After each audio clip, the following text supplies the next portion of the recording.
Folks, welcome to 155, a podcast about punk songs. You already know what you're listening to. You know what you had to probably navigate a very frustrating user interface to find it on some shitty pod. They're all bad. Every podcast app is terrible.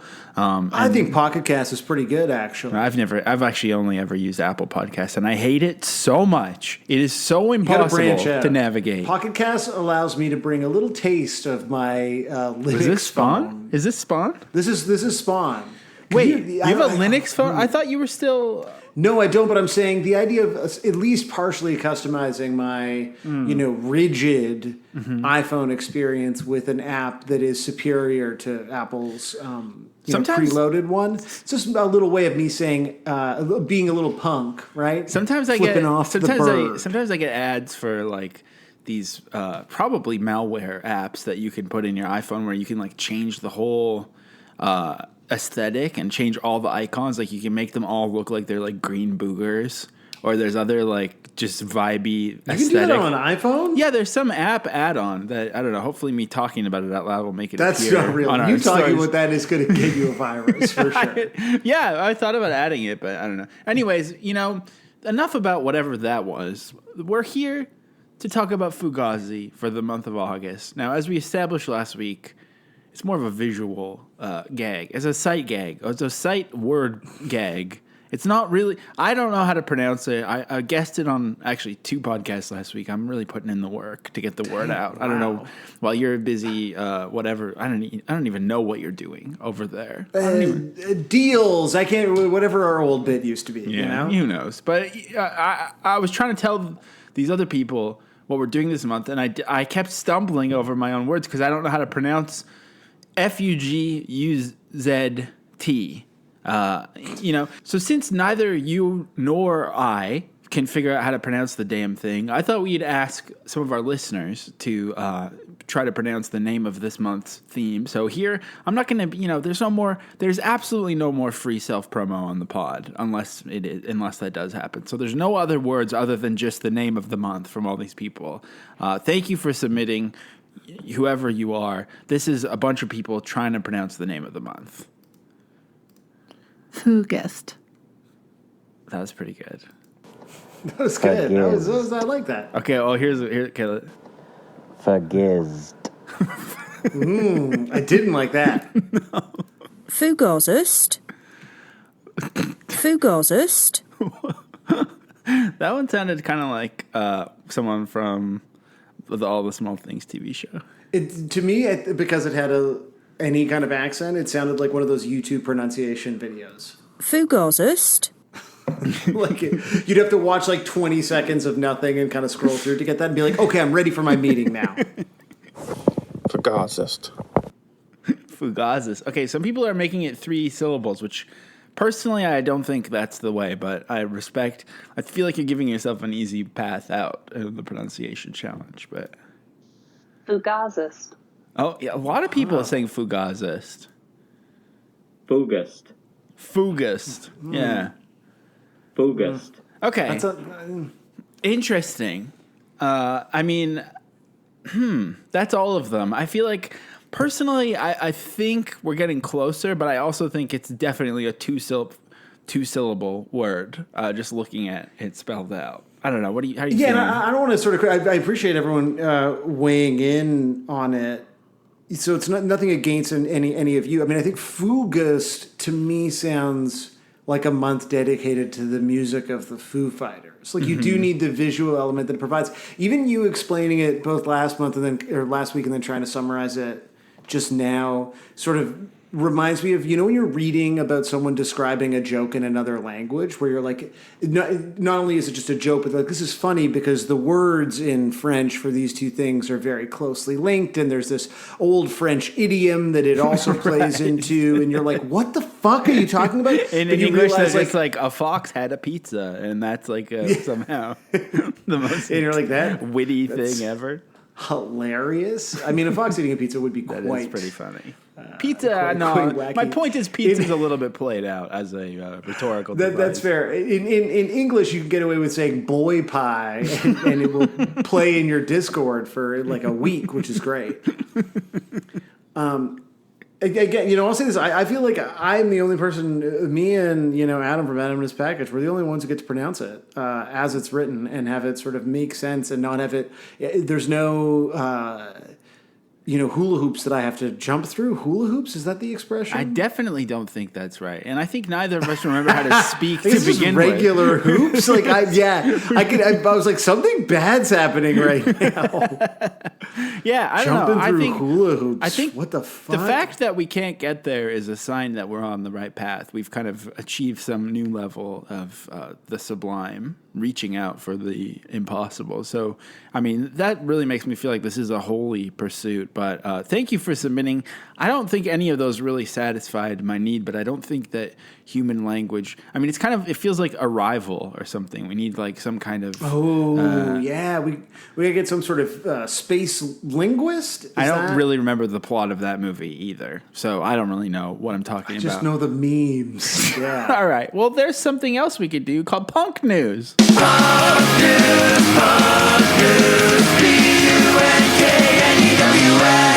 Now, if you're listening to this when it first comes out and you live in Canada, you know that there is some actual devastating punk news happening right now that, in the interest of continuing to giggle and be silly, we're going to not talk about today. Because instead, Sam, I'd like to tell you all about Halle Berry's new punk purple hair, as reported by I would love to hear about Halle Berry's.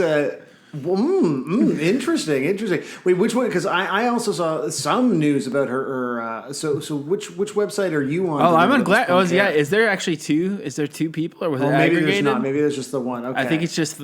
I mean, that would be amazing because. Personally, I think the before picture on here from the photographers Axel/Bauer Griffin, I don't know, is one of those the name of a stock site or is just the photogs names on there? I'm not sure, but the pre-hair I think personally is more punk than the new hair. Way more punk, right? Like that. So it's showing Halle on a red carpet of sorts with kind of a relaxed mohawk. I think. Presumably, she could turn this into Liberty Spikes with kind of a skunky white and black combo. It's very Cruella. It's very, it's borderline Oogle, really. I mean, she's really rocking the punk hair in the before. But according to writer Carrie Whitmer, it seems like a Sufjan Stevens song or something. Carrie at Carrie Not Scary. A couple mutuals with this person. They don't follow me though, so I'm not going to hold back at all with my. No. Wow! That's fine. So many. It's mutuals. Fine if you don't follow me. The Oscar-winning actor debuted a new look on IG over the weekend, so that is news. I don't know why people would hate on things like that because if you write for Glamour magazine and somebody debuts a new look on IG, that's fucking news. Okay? Well, it's not tagged as news. It is, to be fair, it is correctly filed under hair transformations. And you know what I'm realizing is we should have really gotten the hair editor to weigh in on because I had happened to know that both of these.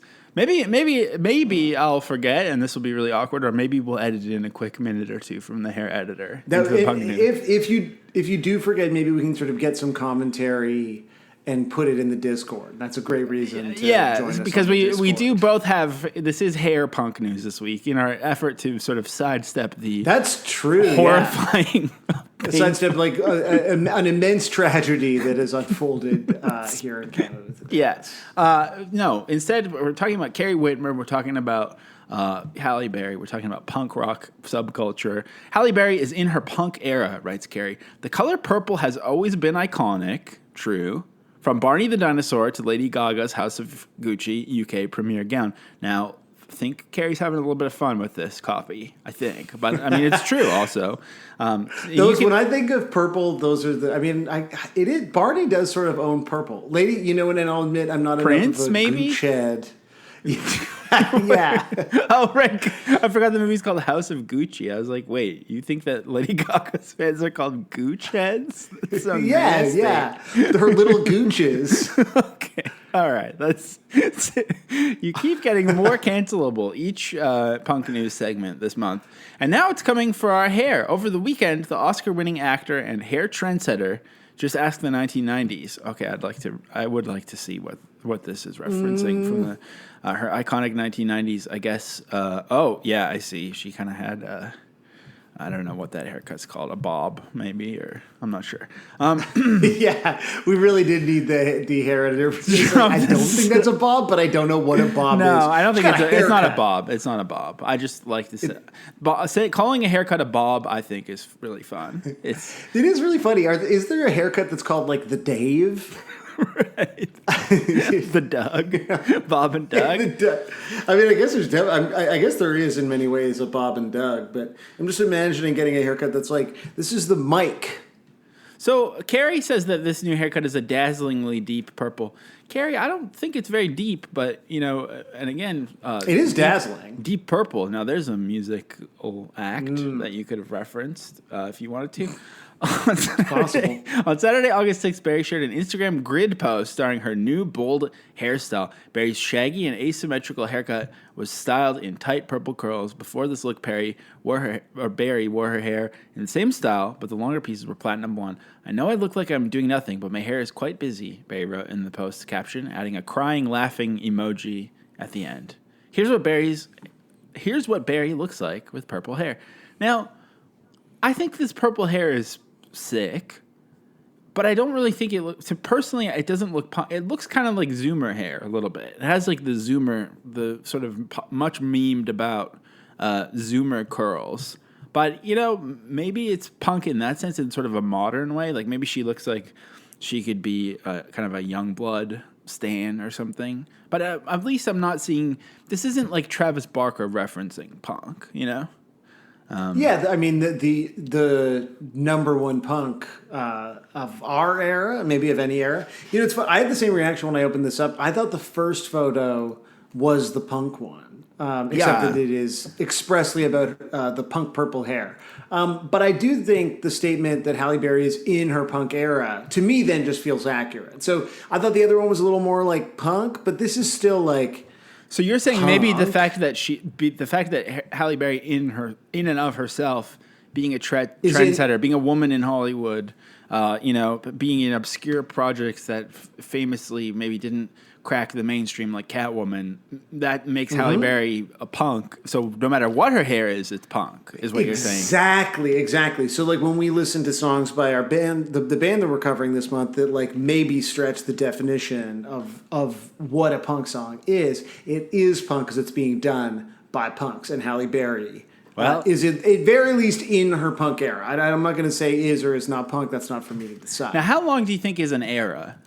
If someone has a punk era, what do you think? How long would that be? 7 years. Okay, so 7 years. So I'm just trying to see real quick. I know we don't. That's when culture resets, right? Is every 7 right, years? Right, vibe shift, right? Remember that? Yeah, I'm talking about the vibe Remember shift. that thing?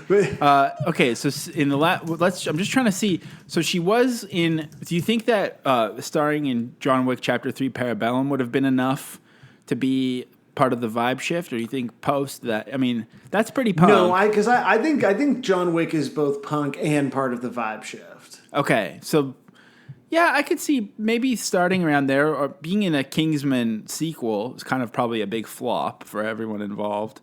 So, and then going What's straight more from punk than flopping. That's true. So that was 2017. So yeah, I think she's in her punk era right now. She was in a movie called Kings, and then a movie called Kingsmen right after, and then probably that failed, sort of a toppling the patriarchy kind of thing, making things called Kings that are failures. And so I think, yeah, absolutely. And so wonderful article from our friend, Carrie. Congrats on all the mutuals with each of us, and I wish you nothing but the best. And Sam, what's your punk news this week that's not actually the real punk news that's horrible? Well, is this a good way? I told you we should do it. It's a good way to do it. Well, when you did it sort of once, I was like, that was good. That was really good. But then you keep bringing it back, and so now it has this like callback kind of energy to it, which I think is arguably much worse than just. It's much worse. But no, we are keeping it on the light side with punk news. Keeping it on the top side, of course, the top of your body. That's the head, where your hair is. It's funny that you mentioned that the truth. Halle Berry could. Well, look, I mean, obviously we got hair all over, but that's like when you think about hair. For many people, they think about the noggin. And you did mention Halle Berry being so close to having a full mohawk. She could just glue that thing up, jump right into the Casualties pit or a band that isn't bad. I think they got rid of the one bad guy in the Casualties. Oh, There's cool! probably So just she a can bunch get of nice right into the. guys She can ethically get into the Casualties pit, but someone that she might find moshing because she's not at a Fugazi show. Moshing alongside her could be the Punk Baby. Now, this is an article from a man with an insanely great name, Lance Bixler, writing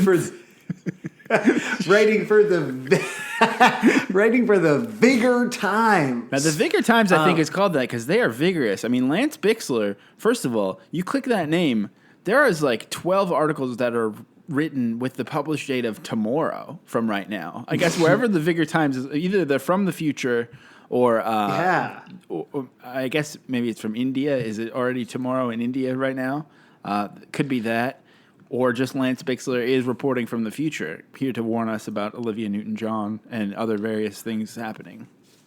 Yeah, it doesn't say where it's reporting from. On the About Us page, it just says that Vigor Times is your number one source for the latest update and global news.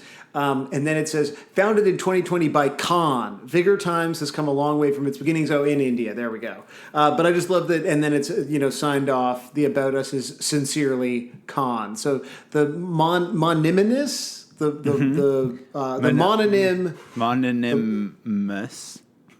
Yep. Khan has hired Lance Bixler to write this. Now, what I love about this is that the hero image, I can't tell if this is on purpose because what I imagine is it's just sort of pulled up the image from the body of the article and sort of made it wide to try to have this nice header here, but it has cropped out. So you really got to scroll down. So this article comes from their lifestyle section, although it could have been filed under hair transformations if Glamour.com wrote about it.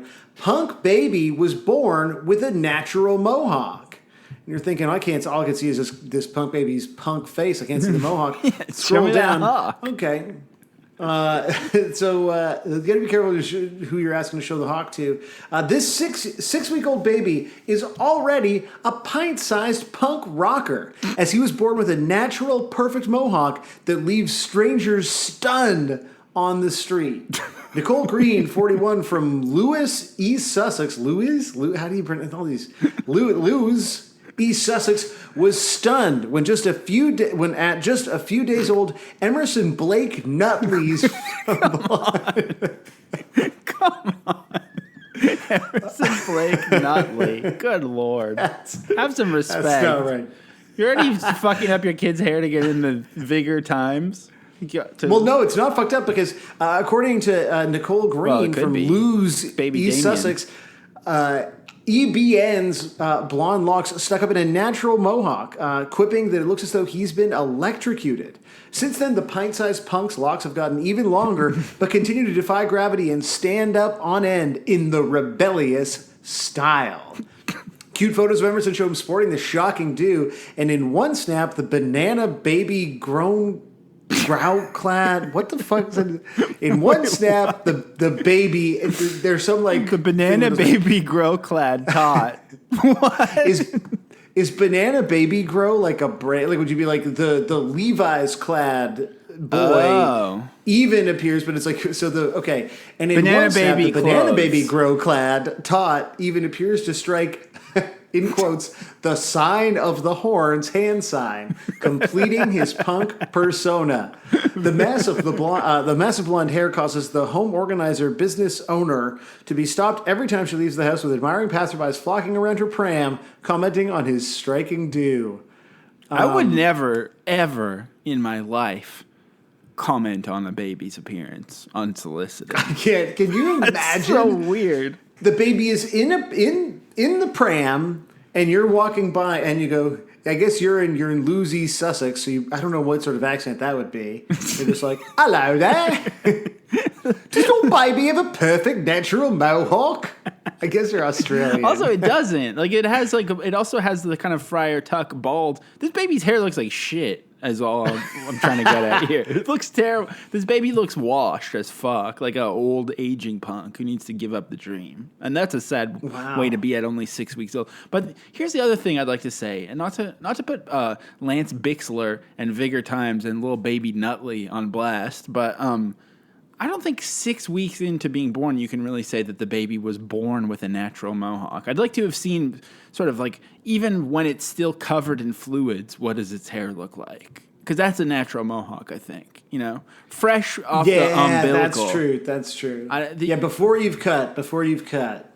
Yeah, because who knows what she's been doing at home? And maybe she's been playing it some classic punk tunes, and that's also why. But you know, how did it come out? Is what I'd like to know. Yeah, I think that's a really good question that I don't know that Lance Bixler is asking. But you're right in that who is coming up to this woman on the street and her newborn baby? That's absolutely unhinged behavior. But this article, this is the sort of thing that, like, if your friend sent this to you and was like, "Lol, OMG."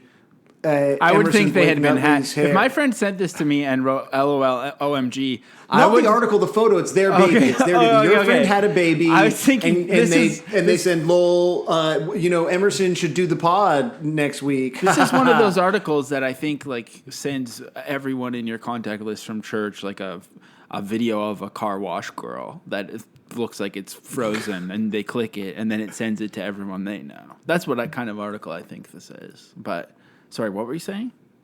If my friend really distracted me by the articles, so yeah, if your friend sent this to you, you'd be like, "That's cute," but this is like a really long article. I think that also. I kind of think that Lance Bixler, and I don't know where you found this, but I think he may have just copied and pasted from the Daily Mail. So maybe we can understand the banana thing in the Daily Mail. Yeah, even the banana, even the Baby Mail said, "One snap, the banana baby grow clad tot." So what does that mean, everyone? And this is by Siofra Brennan. So just a lot of great names in here. God. Oh, wow. I can't believe that. So, unfortunately, I didn't get the original. But there's like a lot of information. Like, I know about his father's hair now.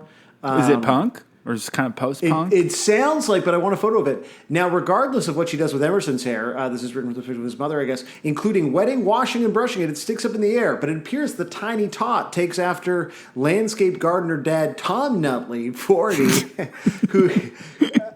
It's just such an incredible last name. Who Nicole describes as the other one with crazy hair, who also sports spiky locks. But unlike his hirsute dad, Emerson's hairstyle is au naturel. Okay, so this guy has a punk dad. Like, confirmed punk dad. Tom's hair is spiky by design. It doesn't look like that when he wakes up in the morning. He has to put 10 tons of gel on. Yeah, well, guess what? Tom's been spiking the boy's hair. Yeah, Tom has been spiking this boy's hair. I'm commenting on the Daily Mail right now. How do I do this? You should. Okay, I'm going to sign up with the pod email address. I'm saying there's nothing punk about this. So everyone juice my comment if you can find it. Is it like more of a thing in England to like go up to strangers? Because there are a lot of anecdotes where she's like, it's like leaving the house with a cute little puppy. I don't understand. I just don't even. I feel like somehow also a lot of stuff is always happening in the UK, but they seem to have even more of these bullshit like, local interest stories that are so incredibly fake seeming as well. So yeah, I don't know. It's great, but shout out to the Nutleys. I hope that you get everything that you've ever dreamed of with this scam that you're pulling. The Nutley punk scam. It's also so sad to have your punk era so young, unlike Halle Berry, whatever age she might be. I don't even know. I mean, it's hard to say. She's so ageless and iconic, but she's having her punk era much later in life than Baby Nutley. So it's a great time to be in your punk era, I think. I would hate to have missed it. Either, yeah. I mean, I guess if I had to pick between being a Nutley or a Berry, that's a real hard choice. So thank you, everyone, for listening to the Punk News segment. Hello, hair editor reporting for duty. Hi pod friends, it's Rachel, the hair historian, mom of the pod, and all-round good time gal, joining you live from London, the true home of punk. Where, and indeed who better to bring you some hot takes on hair-themed punk news? I wish I had a jingle right now. I'm literally in Camden Town, so I'm ideally located to report to you from the front line of punks. So, let's look at the punk news. Does Halle Berry look amazing? Yes. Does Halle Berry always look amazing? Also yes. Is purple hair punk? No. I can't tell you why, I don't really know, but purple isn't punk to me.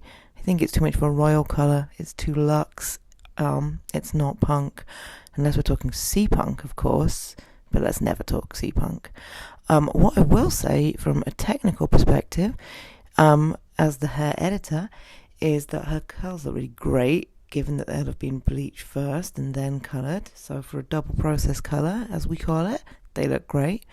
I think Halle Berry is punk in that she is cool as fuck, but I don't think some violet curly hair is punk. Sorry, Halle.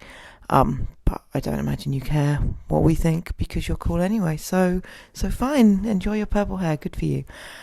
Okay, punk baby. I mean, look at this guy. It's a bit obvious, isn't it? It's a bit on the nose, this hair. It's a little bit like, dude, you just have a blonde mohawk? Are you not embarrassed? Yeah, maybe make it pink or something, then we'll talk. Also, in response to Sammy's pronunciation queries, yes, it's Lewis in East Sussex. It's a very nice seaside town. I can recommend some very nice pubs in the area if anyone needs them. I like hanging out there.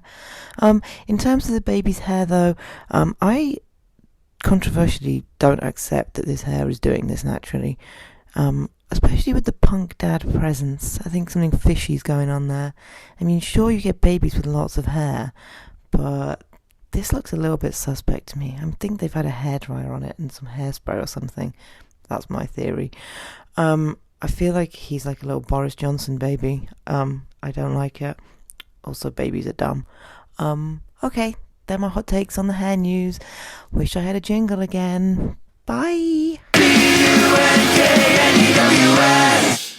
Fuggist.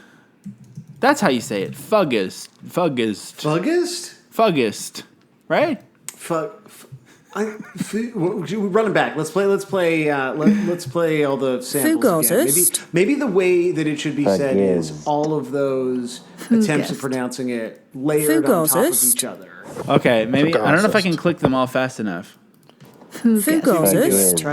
Try to do it. Fugazi. Fugazi. Fugazi. There's- Fugazi. It's fun. Fugazi. When I have a Fugazi. soundboard, there's nothing better than that, really. Fugazi. Yeah, this is it. This is definitely the way it's meant to So sound. those are, I think, unless anyone has any, if a challenger chooses to present themselves, just remember you're not allowed to promote yourself in any way in it. It's just purely pronunciation only. So, but yeah, what we're talking about, caustic acrostic. We're talking caustic, acrostic. Oh man, this is so.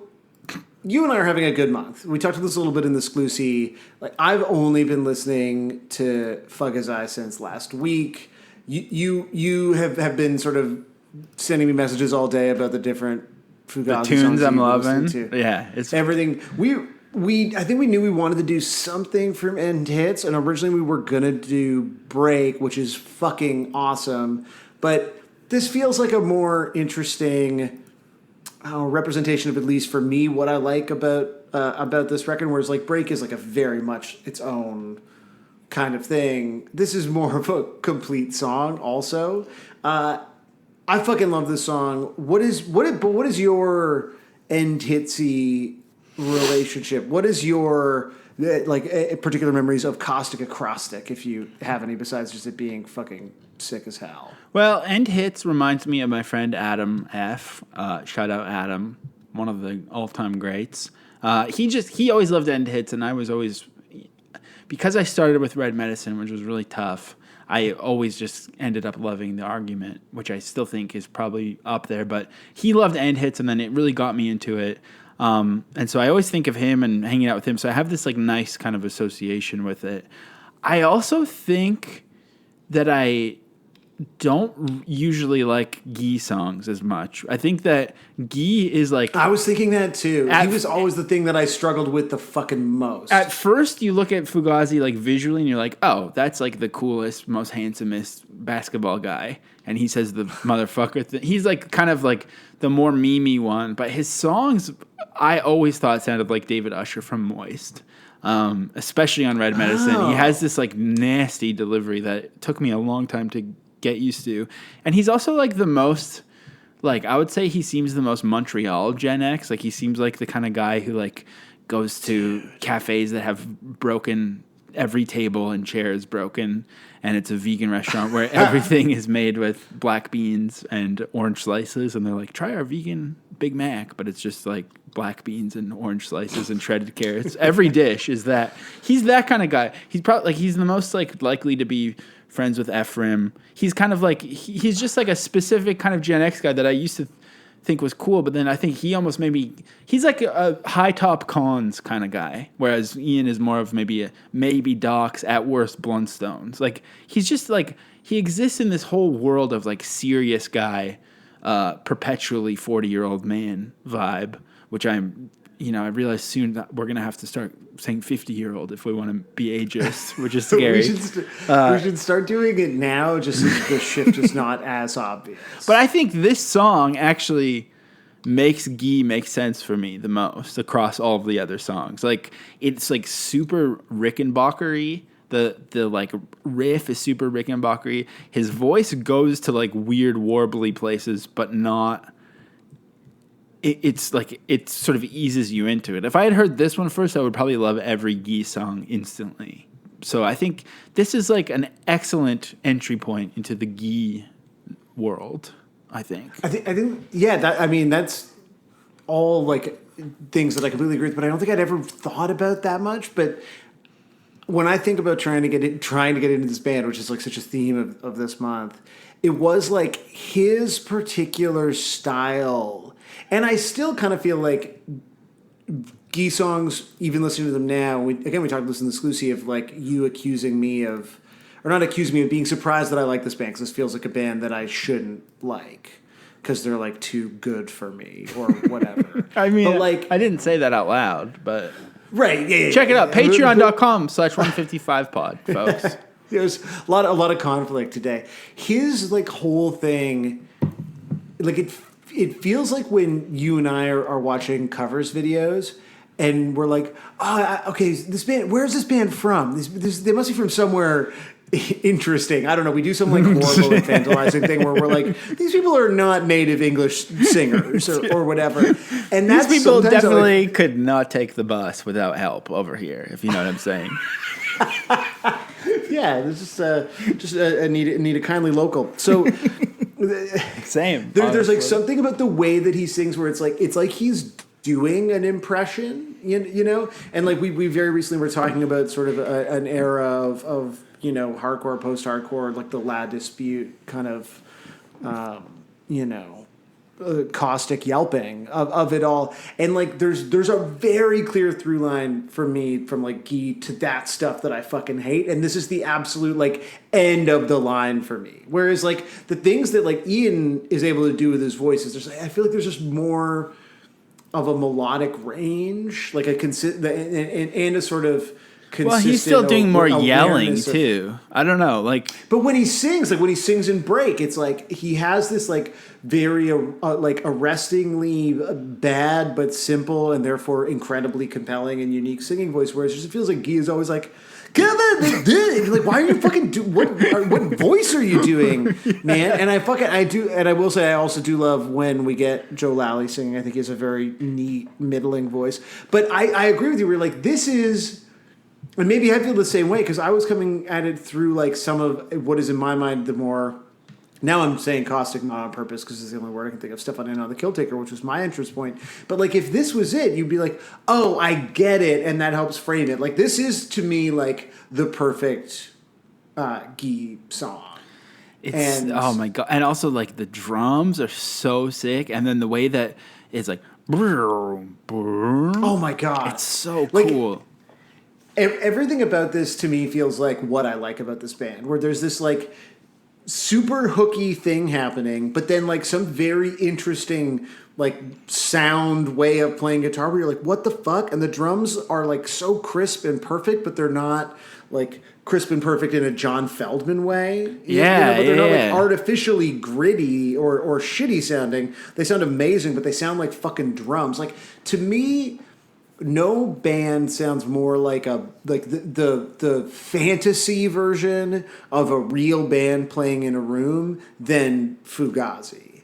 And understanding in particular on End Hits how much more time they were spending like experimenting with mic placement, and like later on in the record we get some of the drum layering that like really comes to define the stuff on The Argument that you and I love so much.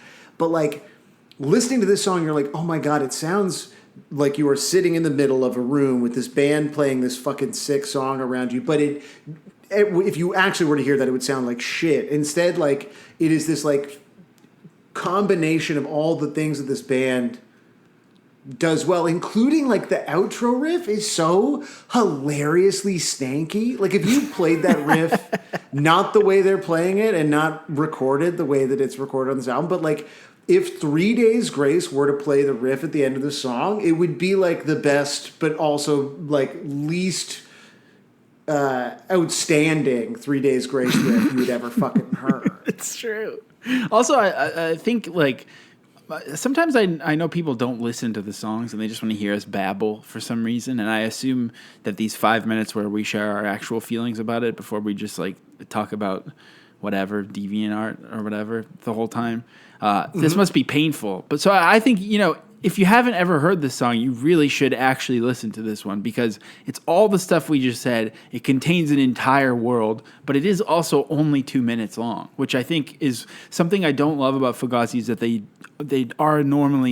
overstay their welcome sometimes with songs. And this one is like just such a beautiful, neat, tight little package that just blasts through. So, yeah. Now, despite its sort of succinct length, it does have a lot of lyrics. Like I realized I didn't really know the lyrics to the song, and I was like, who knows what it means? Like it just seems fucking vibey as hell. I mean, I will say this: I hate the fact that we have to keep saying caustic acrostic. Okay, I'm glad you're saying that. Very gross to me. It's a disgusting turn of phrase, caustic acrostic. It's like incredibly Gen X. I don't think it was ever supposed to be said out loud. And I also was thinking about, so this, well, we're going to talk about this a bit in a second, I think. But the recording of End Hits is one of the central things in the movie Instrument, which is really a truly amazing documentary. And so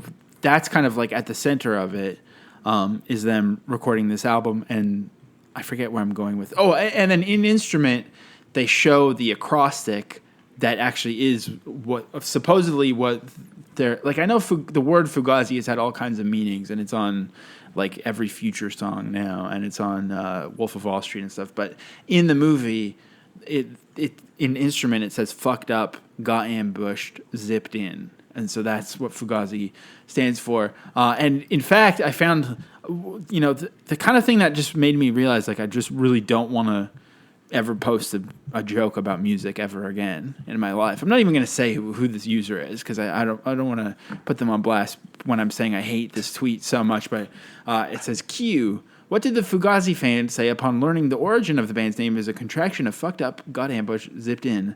A, wow, that's a caustic acrostic. And somebody replied, oh my God. And that's the kind of tweet that, if you'd seen it in 2007, you'd be like, oh, maybe I'll sign up for this website. But this is from 2018. So, I don't know. Just yeah, that's a real like early days of Twitter where you're like, oh, this person's interested in the things I'm interested in. That's promising, but that's not promising in 2018. But while we're on the title, like, do you think this is a phrase that exclusively belongs to Fugazi? I think it probably does, right? Like, because obviously just kind of a rhyme. I couldn't find any other, like, people would use it, like, even on Twitter. I mean, I did the same thing searching, and people would, when I didn't have quotes around it, people would be like, damn, this is this acrostic poem is quite caustic or whatever. But but I'm pretty sure they invented this particular Well, actually, horrible rhyme. Searching right now, I found something called worldoffugazi.pbworks.com. Caustic acrostic. We looked this one up in the dictionary. No, we don't have much time on our hands. And this is what it said. Caustic, capable of corroding or eating away tissues, burning, corrosive, sarcastic, biting, caustic wit. And then acrostic, a poem in which initial or other letters taken in order form a word or phrase. So again, with nothing better to do, we took the first letters from each line in the song, and this is what we came up with. LCFASPGRISATAYALS Can anyone make any sense of that? Again, we hope this has been a help to you. So what is this website? That's very strange. But the reason I'm asking is because while I was poking around looking for covers and stuff, I mean, obviously, Fugazi is unfortunately like a blue check journalist band, and we're guilty as charged, folks, and I wouldn't have it any other way. Find us on muckrack.com. But I think then that these people, I think that I found some people who were doing some punk nods, maybe even punk news. So this is from economist.com in 2009, and it says, Caustic Acrostic, the governor of California sends a hidden message. And then I can't read the whole thing because I don't have an account. I don't know if you have an account to economist.com. Oh, of course. I'll let you know. Arnold Schwarzenegger is the undisputed king of bad movie puns, usually delivered while in the act of killing some or another bad guy, often in the movie Commando. Perhaps it is unrealistic to expect the same creativity out of Mr. Schwarzenegger when he kills legislation he doesn't like, or perhaps the government of California is a brilliant man. So I don't know what they're even talking about because it's hidden. There's a link that seems to be dead. Oh, no, it went to Wired. Here we go. No, it's a link to a Wired article. He spelled out "fuck you" in an acrostic poem.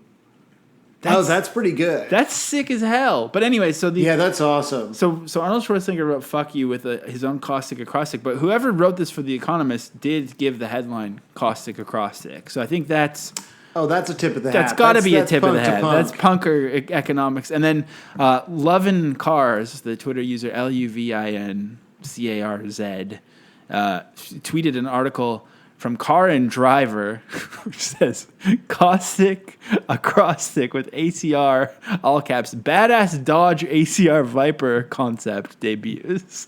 Wow. That's pushing it. I don't know. Do you think that the pun came from Love and Cars, or do you think the pun was from Car and Driver magazine originally? Because that link is dead. Yeah, fuck. I don't know. I mean... No, it is. Yeah, the link is blog.caranddriver.com/caustic acrostic badass Dodge ACR Viper concept. So somebody writing wow, for Car and Driver confirmed punks. Haven't we been saying we want to turn into like a punk torque car review show or something? I think we've said so many things.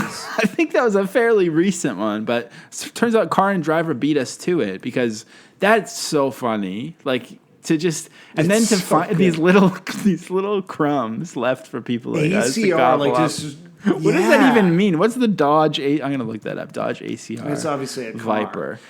What does ACR stand for? Is the Dodge ACR street legal? It's the fastest street legal Viper track car ever. Oh my God. Just like the song, it's fast. So that's cool. Now, are you a big fan of the acrostic poem style, Josiah? No, I'm not at all, actually. I think that it's lazy at best. In fact, when it comes to actual enjoying poetry, when I look at the lyrics of this song, I can tell this is the kind of poetry that if I am forced to read poetry, it's either going to be something like this or it's going to be Alex Schwarzenegger from Gulch Pod because his poems are so funny. But I like vibey poems, not acrostic is childish. And then when you do any kind of acrostic poem memes that happen, it's all just says touch my butt and buy me pizza. To me, it doesn't interest me whatsoever. But yeah. Listen, I forgot that you had real poetry opinion. And I love that.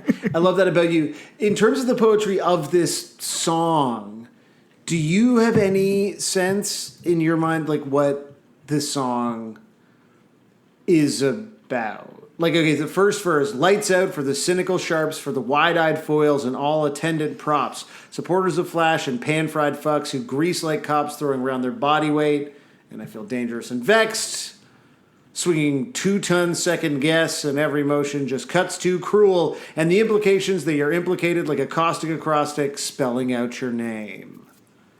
It's so good. I mean, I love it. It's basically saying that, like, bad stuff is bad. I think. Yeah. Okay. I like that. There's, I don't know, the part of pan-fried fucks who grease like cops. I mean, I don't understand any of it, but I still feel like, this style of lyricism, when passed down to At the Drive-In and then the Mars Volta, became so ridiculously like flipping through an encyclopedia and pointing at random words. But I feel like this is kind of the proto version of that, where there's still little things you can grab on it, like the implications that you're implicated, like a caustic acrostic spelling out your name.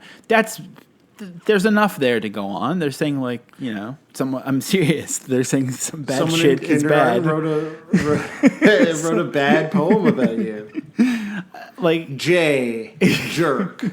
Oh man. I do have an jerk. I do actually have a caustic acrostic for later. Not that I've written. We could write. I don't think we should do them live on pod, unless that was part of your plan. But no, I don't think so. I don't know. I think this is the kind of lyrics that are inscrutable, but cool. I think I like them a lot. Yeah, like looking at them now, I'm like, okay, yeah. I mean, what I love about them is that I'm looking at it, I'm like, I don't really know. I agree. Pan-fried fucks who grease like cops is insanely sick, but then it's all like very poetic and whatnot, and then lights out, loser is the end of the song, and that's so funny. Like, and that is again where I think this band is funnier than they want us to know, because even like the title, right? The idea that like they let people think it was like because they were breaking up, and they're just like, nah, it's just funny because we fucked up recording the song and we put all the drum hits at the end of the album, and then like try to like retcon some greater meaning, but they're like, it's an inside joke, and you're like, I don't know, it's especially funny, but the fact that you even think that you have inside jokes is exactly, that's all you need. The inside jokes shouldn't be funny; they should just be inside. That's true. That is this. They're not jokes inside. Like the priority is given to them being inside. Exactly. Well, I'm not gonna. I don't know how to get past paywalls. I'm not at that level of being in journalism, but I do see from Google auto feeding me a little bit of it that, and this is written by the Washington Post. So that's kind of Fugazi already. The first recorded use of LOL is from the May 1989 edition of the Fido News newsletter, though some have disputed this. So LOL already existed as I guess we could call it an acrostic at that point. And so I think saying lights out loser is the caustic acrostic version of LOL. Wow. I mean, so Fugazi, and this is Guy said lol. Guy said lol. He's true repli Guy saying lol. There are like a few people sort of wondering the meaning of it all here on songmeanings.com. I mean, who isn't? Oh, about the song. But I mean, whom among us isn't wondering about the meaning of it all, really? Everyone's pondering together. Helpful comment here from Rich79 that does include an acrostic poem. An acrostic poem, this is very, a little basic here. An acrostic poem is where the first letter of each line, when put together, spell a word or phrase. Interestingly, this song is not written as an acrostic. An example of an acrostic: furious rhythm, unclear lyrics, great melodies, angry vocals, zany dancing, incredible band. And that spells out. That's so depressing to imagine someone for some reason, of all the song meanings conversations, normally they fill me with joy, but this one makes me really depressed. Maybe it's because the username is Rich79, which leads me to think that he was born in 1979, which means in 2004 when he wrote that, he was 25 years old. I think that's why I feel so depressed by that. Right. What if he just loves the song 1979 by the Smashing Pumpkins? It's true. It's very likely that he was also born in the year 1979. Exactly. Is that the case? I do really like unclear lyrics, though. Like, I think that's funny. That's and cute. zany dancing. I agree, but I'm kind of charmed by it in spite of myself. But some other people really trying to weigh in here. I know that caustic means sarcastic or biting, and acrostic means something like a verse that the letters form a regular sentence of letters in the alphabet. That's pretty much all I know. That's the most confusing definition of acrostic. Acrostic means something like a verse that the letters form a regular sentence of letters of the alphabet. Oh, fucking shit. I feel like I forgot what an acrostic means. Typing out the definition for each, saying, I know that's what it is. That's pretty much all I know. It's they just paraphrased the previous comment, basically. So good. So good. Yeah. I do like, though, that Zidzes has I think riffed into, it kind of sounds like a description of a TV game show of sorts. Yeah, where does that come from? Swinging 2-ton second guess? Is that it? Second guess? Well, no, I just think caustic acrostic, like it would be like Wheel of Fortune. Oh, I see. You know, oh, where like you're a just fucked up, like it's on blank TV game show. Yeah, exactly. I feel like we should pitch that to the hard times. We should. Like, part of your video strategy, you should do.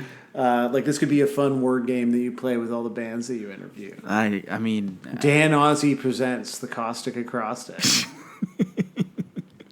It would be great. Now, look, there aren't a ton of live videos of this song, but there is what appears to be a recording of like one of the first performances of this song. So, this album comes out in 98, and by 96 they're already playing it. So this is like I'm just gonna have to scrub to find it, but this is from a show in Houston. So this is like the 5th or 6th time, and still 2 years before the album comes out, that they've played this. This is in Houston in 1996. Oh, that's not it. That's a trailer for. it's for the Watch Together show. That it's always there. Yeah, man, I just want to listen to this. Yeah, we should just watch the whole hour 15. It's not even, we'd just be listening to it. They're the fucking best band. The good news here is I'm pretty sure that it comes right after Birthday Pony. So you can hear a little bit of Birthday Pony here.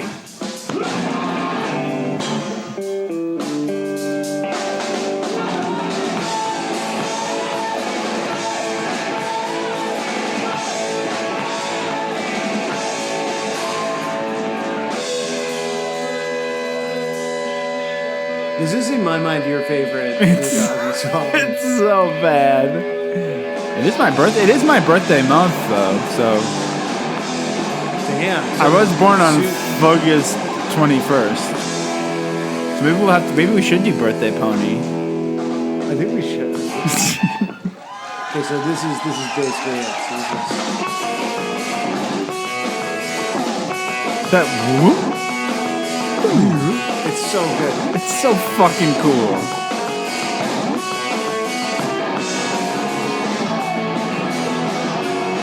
Oh, this song is so good.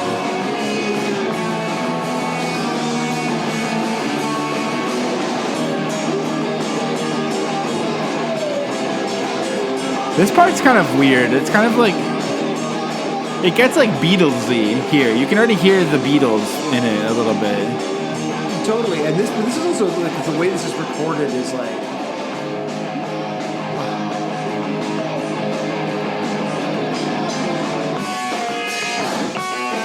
God, like I just feel like no one is better at understanding like how to shape a guitar sound. Yeah, like that's exactly it. It's Like so fucking. It's sick. It's just so fucking good. the little noodle and then the boom, boom, and the drum beat. Everything about it is like it's just people with their instruments making something that sounds so fresh and cool. And I understand how old and corny I sound saying it, but that's really the truth. Like, and I think the message of Fugazi is that you could be doing that too, instead of just like starting another fucking the fall worship band or doing shoegaze or whatever. Like, you could do something. You could just twinkle and noodle and goof around and find new ways to do it. I think that's what I love about it, because when I hear and look, and I've not spent again, I feel like we probably talked about this in the exclusive. We're really thrown to it a lot.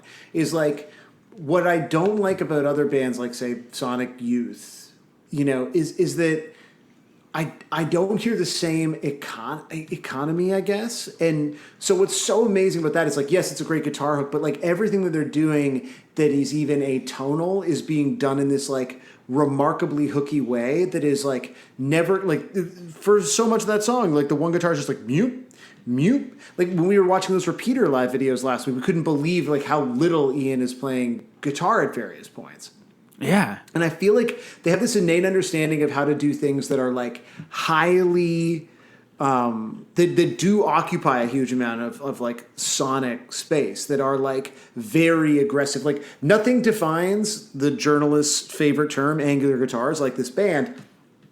And yet there is this like tremendous amount of thoughtfulness that goes into the way each of those elements are deployed.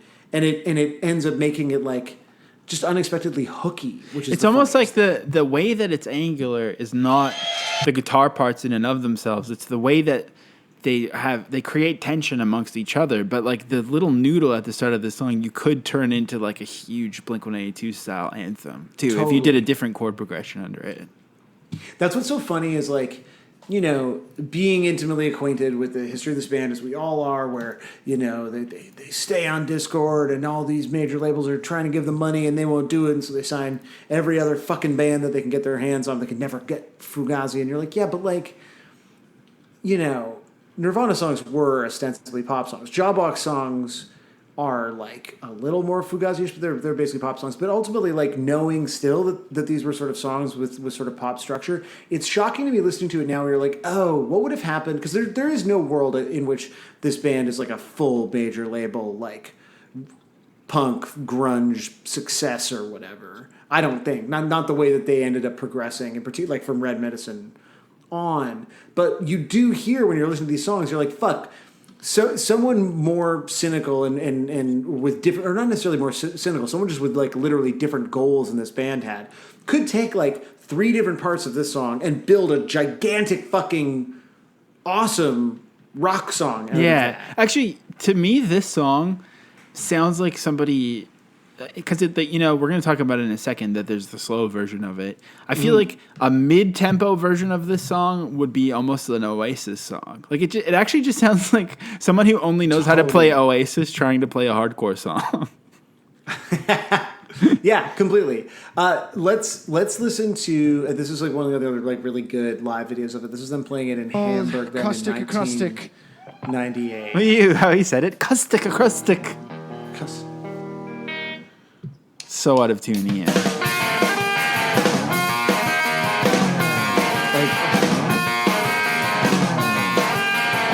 So cool.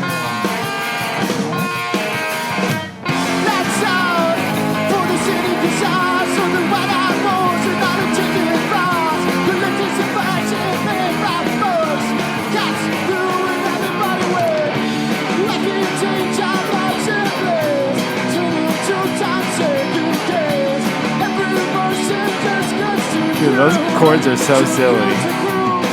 It's so good.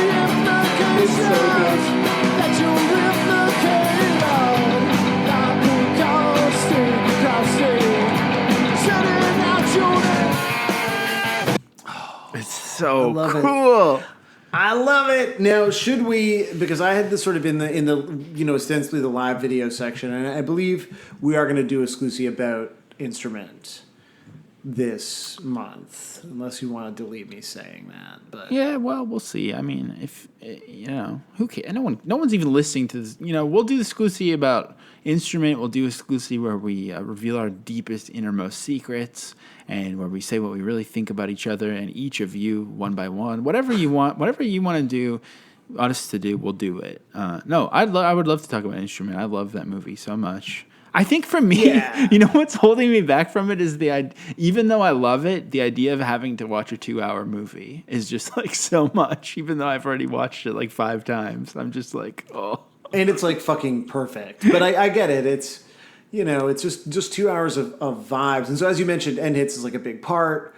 of that movie. It has like, to be honest, the Guilford Fall demo that's on Instrument I like more than the finished version on End Hits. And one of the other songs that's very, very different in the context of the film is what is billed as Slow Acrostic. And even it looks cool. It's like SLO. No Yeah, W. it's such a cooler name. And slow, and it's not Slow Acrostic, it's Slow Crostic.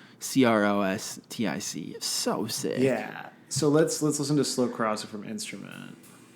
Thanks a lot for coming out. We're Fugazi from Washington, D.C. Oh, just these yeah. Maybe we should just watch it in real time together. Maybe. Yeah, let's just fucking do it.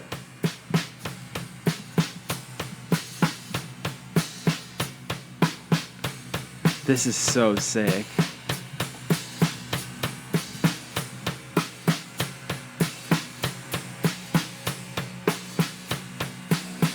Look at his wiggly writhing. He's such a writher. He's a big time rider. Writhes of spring. Also, like, why don't just drums sound like this on every record? I often, like, you know, I don't pretend that I'm a bad musician, and I know I'm not an amazing musician, but normally when I hear most punk riffs, I can, like, picture where to play it and how to play it, but this lead riff has, like, something very unique and special about it that I can't even, and I know it sounds like he's doing something with maybe, like, a A or a D chord, but it's not, I don't know, I can't imagine it. Like, I feel like it would take me a while to play along to this. Yeah, the idea that they basically just did their own, like, slowed and verbed. And this also has the real, like, this has the cover, like, the album art, the box art for the movie performance in it, too. Also, it sounds heavy as fuck. Like, this is the only memorable slowcore song. Well, come on. Don't go that far. I was going to say the only good to be, like, a really... I think technically our entire guest interview this week is about a slowcore song, and now look what you've done. Well, I didn't say best. I said my favorite. Yeah, this is so cool. It's fucking awesome.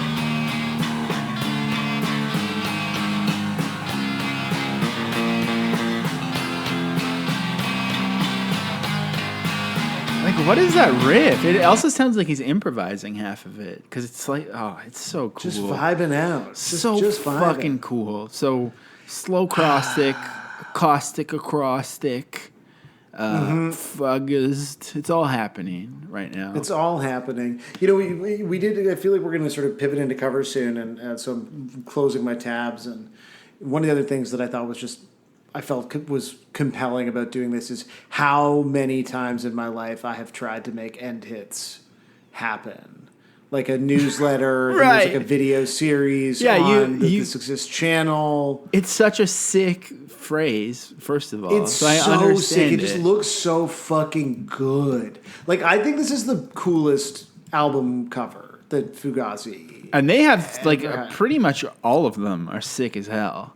Pretty much all bangers, but like this to me is the one because I remember like I had already gotten in on the Kill Taker, but then it was going. I was like, it must have been the first time I ever went to New York, like on a trip with my family, and we went to the Tower Records in Times Square, and they had a lot of copies of this like front racked, and you're just like, oh my god, this looks so fucking cool. And then you're like, oh, I guess this band is like cool enough to be in this place of prominence in this like what at the time seemed to be a very, very cool record store. Then I have to continue to go back and try to like the one that I own. And it's just, man, what a end hits. Just, we're not going to probably say it again this month. So just like end hits. So what are all the things that you've tried to do called end hits? So newsletter, video, like a newsletter. And then I tried to make a video series happen on, it actually starts in the Aux days. So I did back when like WTF was just starting out.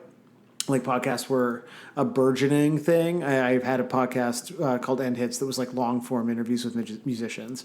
Then tried to start it as a newsletter. Then made it like a second series on the This Exists channel that like nobody wanted. What was it? Talking about music. It was like me talking about like it was sort of the newsletter where I'd like be our talking newsletter. about, You mean? Yeah. Well, and originally, because I was trying to do my own thing where I was like writing about just the stuff I liked that week or whatever, like talking about hot new shit. And so I did that, and then I tried to make it a newsletter again, and then I gave up. And now you and I need to pick back up the newsletter. Yeah, that it's is just like one of those things. and that is I've always something just thought it works for everything. Like there's record stores called N Hits. Like there are. Yeah, I was fucking just sick. taking a peek. So there was one in Ottawa. There's a label in Berlin called And Hits Records that released stuff by Boy Sets Fire, which is a band name I've seen my whole life, but I still don't think it's a real band.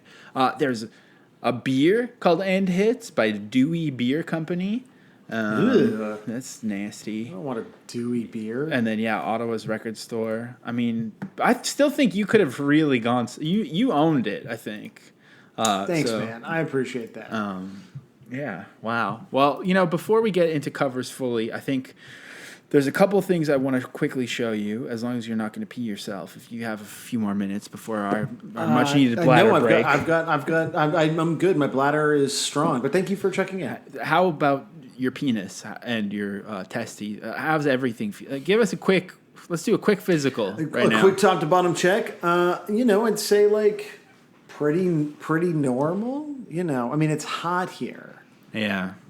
It was cooler here today. It's affecting those regions in all the sort of ways that, it's just part of the season. It was a little cooler here today, and I started getting really excited.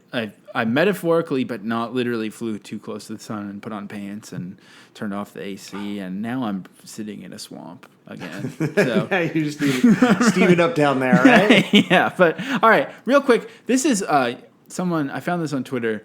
This is Utah, who is a K-pop star, and someone has made a tribute. This is more for us than them because they're not going to be able to see it, but someone's made using the song.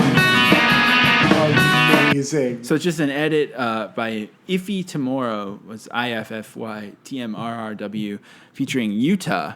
I don't know, if it plays the... It's kind of lined up, right?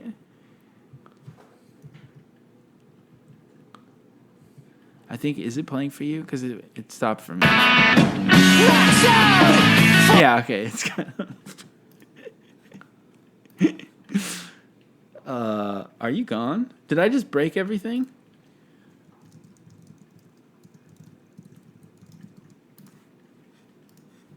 Okay, I couldn't turn... No, I'm here. You just DM'd me asking if I was gone.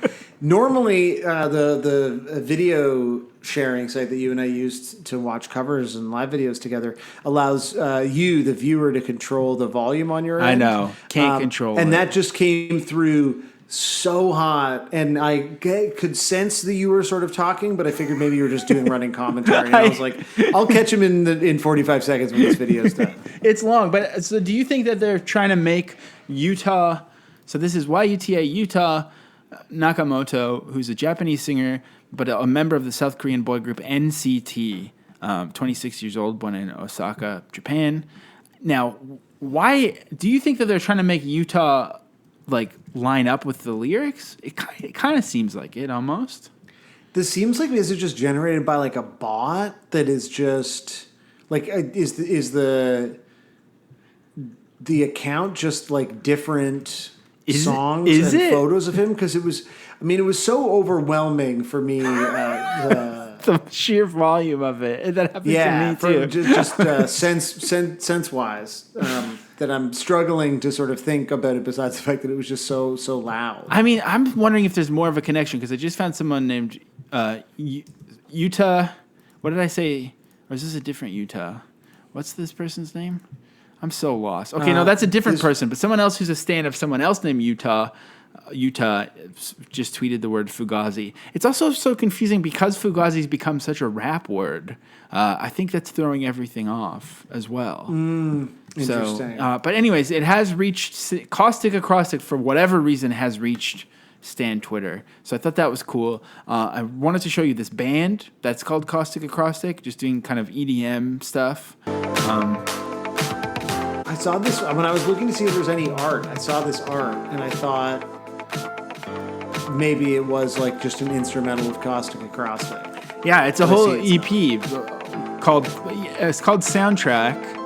I think, or it's called Instrumental is the EP, and then all the songs are that's what I called. was saying. I saw that Sound- art, and right? I thought it was. It seems like it's Like it's instrument, not instrumental. Yeah, exactly. But it's like just some nice little chill tunes. So that one's pretty nice. Yeah, this is great. Why doesn't Fugazi just sound like this? It'd be so much more pleasant. That's true. I mean, I do think that like maybe this person does love Fugazi. I think loving Fugazi is not just for blue check journalists. It's also for like easy listening dance music artists as well. It's for everybody, yeah. But I did find another use of Caustic Acrostic that I think has nothing to do with Fugazi. I'm really excited to show you this one. Now, I think a lot of us have wondered and maybe regretted that Fugazi wasn't around to give us their take on who I like to call Cheeto Leany, the Cheeto in charge, orange you glad I'm not president anymore himself. So this is the artist, I forget, My Pet Machine, they're called. And they have a song called Caustic Acrostic, and I've got a lyric video so you can follow along. And it's kind of an interesting... It kind of sounds like Camera Obscura or something at the start. T is for the way he tweets all night. R is for the right way he delights. U is for the utter demise of our rights. M is for the maids who illness he finds. Well, that's we should be cheering for him for that. Yeah. Is for pretending everything's alright. This is a 4.5 minute song. Over nasty, angry, loser, dishonest joke. I think the verses are really nice and don't sound like creepy CD baby music, and then the chorus really is sobering. This part is delightful. The same acrostic Donald J chorus, because obviously the verses are fresh every time. That's true. I mean, this is just some beautiful Scottish twee. Oh yeah. Putin. Danger, outrage, nothing, all talk, liar. I guess it is different. Dumbass. So joke is the... Wow. I kind of feel like I can't stop this one. I need to hear what happens. I can't stop it. I actually really love these verses. Utter incompetence. Yeah, this is basically Heaven or Las Vegas, right? Yeah, true. Paucity. Oh, fish, no honor, awful, loser, dopey, joke. Also, the best thing about this is like it's basically just like a very run-of-the-mill lyric video, and then when it does the Donald thing, when the joke comes in, the text has to kind of scrunch up. Yeah. I wonder if he heard this. What would he do? That would be so fucked up. I mean, there's probably like a tape of him like yelling at the generals, for getting the Caustic Acrostic off the tubes. Damaged, outraged, no honor. I feel like this is the same. No, I don't know. They're repeating themselves now. Yeah, maybe. But did they say disloyal before? Like I don't think they. Yeah, I think some of them are. Words again. I love that there's only 2 parts. Also, it could really use a bridge. This is basically like Hallelujah. They're stealing from the grave. Used for umbrages, petty and small. I hate how Donald Trump is always taking petty umbrages with people. It's his defining characteristic. This is a Caustic Acrostic, though, more so than Geese. Nasty, angry, loser, dishonest, Joke. Oh, Ornery. nasty again. But they're like repeating it. This is so strange. dopey, Joe. Just 27 seconds of outro. Resist, available now at mypetmachine.bandcamp. What are the other songs on My Pet Machine's Resist? I feel like I want to. You want to hear some more? Well, I just want to know, like, are they all? So My Pet Machine is an electronic/rock/alternative/industrial band riding out the apocalypse in the mountains outside of Denver. The band is the project of Todd Ferguson. Maybe he got Mar-a-Lago Uber Alls as a song. Oh, I mean, there's... yeah, Caustic, Acrostic, next tough guy. White Christian America. That's 6 minutes Oh long. my god. Oh yeah, okay. The first one is Jello Biafra. It looks like it's a full-on parody. Can you find it on YouTube? It's got to be on YouTube, right? Because isn't Mar-a-Lago being raided right now too? There's so much as you news and I happening right now. As you and it's been a newsy day. As you and I are recording, the FBI is raiding Mar-a-Lago. So it feels like we should be listening to Mar-a-Lago Uber Alice. Okay, here we go. I got it with the lyric video too. Hopefully, there's some acrostic poems in here too. Do you think that was Todd's child singing that last one? Maybe. That really helped the childish vocals.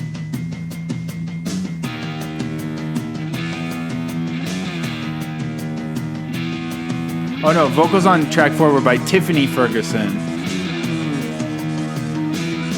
I know what Tiffany Ferguson. I am businessman Donald Trump. My game show ratings are in a slump. This reminds me of someone who was also in the news recently. Catching that energy. Civil rights will go away. I will be Führer one day. I will command all of you. Children will all pray in school. A Christian fascist and way charter school.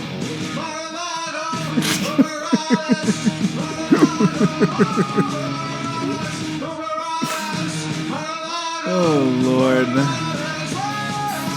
All right. Fucking sick. I mean, I wish there was more of a commitment to an impression, but also what a hook. I preferred the verses of Caustic Across. I think when it comes to Caustic Across, I like the guitar work in the Fugazi version, and I like the verses in the My Pet Machine version better. Disaster. Oh, fish. No water. Awful. Loser. Dopey. Joke. Sam, before we do covers, is there anything that Josiah? you'd like to get off your chest? Anything on your heart that's weighing on you? Maybe perhaps a confession you'd like to make for something horrible that you've done?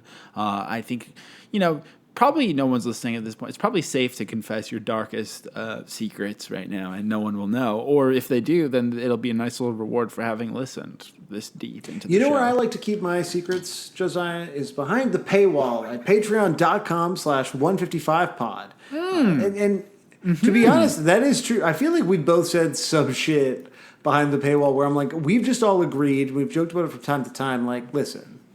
I did think after this week's one, I was like, why?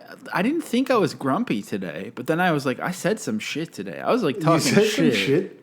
Yeah, we didn't actually talk shit, but we talked some shit. We talked enough shit to a degree that it bled over into this episode a few times. It's true. This is the most direct I've been about that before. I noticed that, and it got awkward when you said it did, yeah, because you didn't want to rip. You rightly sensed that this was not the place for it, and it's why you've been such an effective careerist. Sometimes you can't really know what your mood is until you start podding for a few hours, and you're like, oh, maybe I am kind of tired and grumpy today. It reveals something about you. That's why they say. That's why I've heard it said that men would rather start a podcast than go to therapy, and that a group of men is a podcast also. It's kind of some those are things two that I've heard hilarious observations. said. That's Well, Well, earlier today you made a hilarious observation that slow Acrostic was kind of a slowed and reverbed version of Caustic Acrostic by Fugazi from the album End Hits, which was released in 1998 on Discord Records.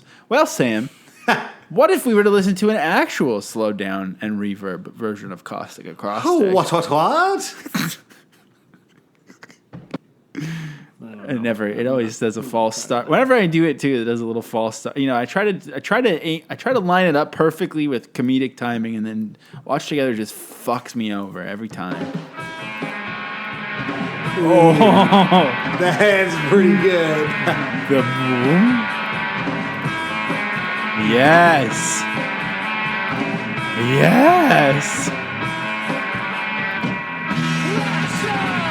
And really great video accompaniment. It's just the video's just literally vibey. Yeah. This is uploaded by Reverb Autopsy. They have all sick slow reverb stuff. Well, I don't know if it's all sick. They do Sugar We're Going Down. Ooh, that hits. That hits the spot for sure. Yeah, that was fucking awesome. That is not nearly as popular as the one they uploaded prior to that, which was Floods by Pantera, which has 10,000 views. That has 84. So, well, YouTube is a Pantera, very racist place, so that's probably why they like that. You definitely go from Ben Shapiro videos to Pantera videos with ease. Thanks, Google. There's quite radicalizing all of our parents into loving vulgar display of power.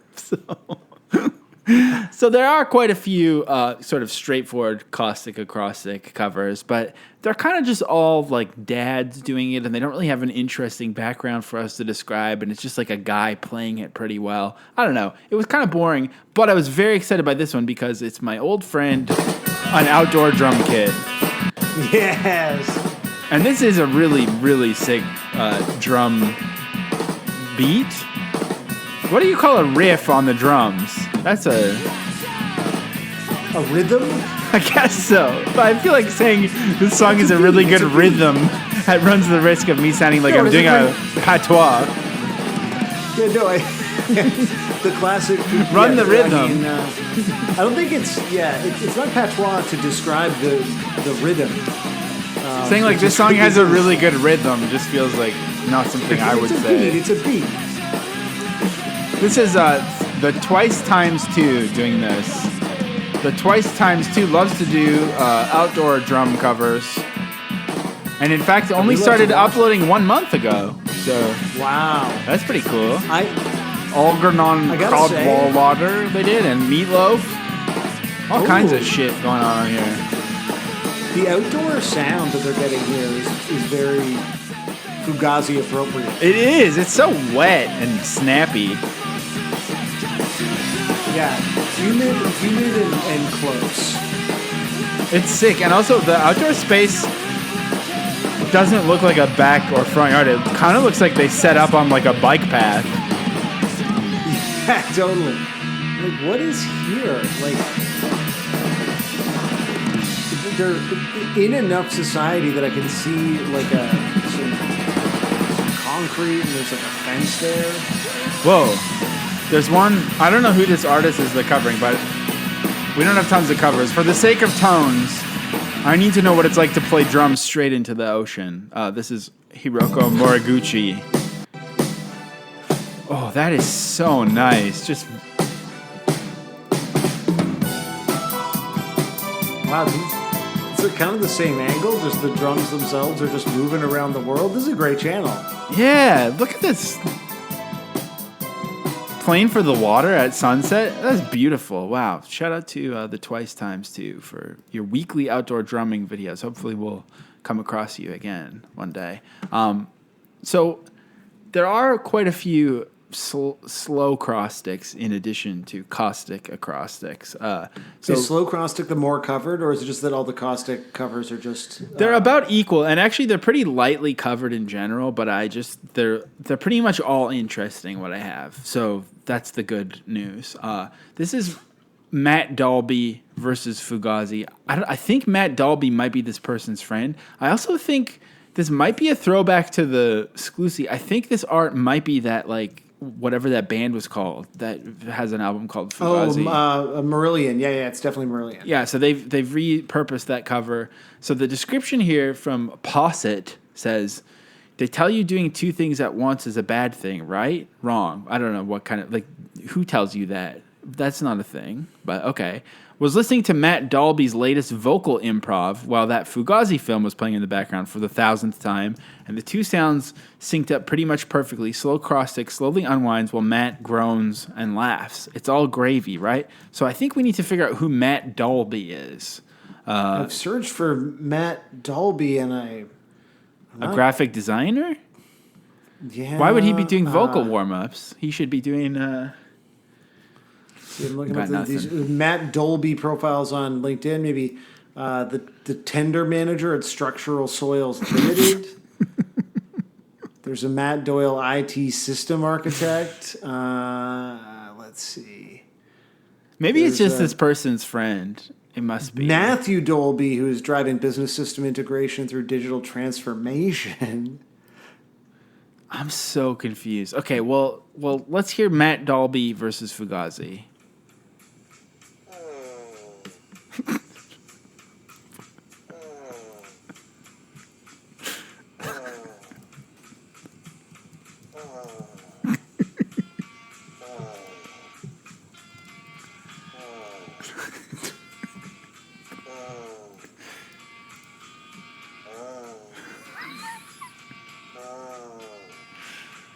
Posset is from Newcastle upon Tyne. Shout out to all the Newcastle upon Tyne heads out there. Maybe you know Posset. Maybe you know who Matt Dalby is. It kind of works, I think. Yeah, I don't know. It's cool.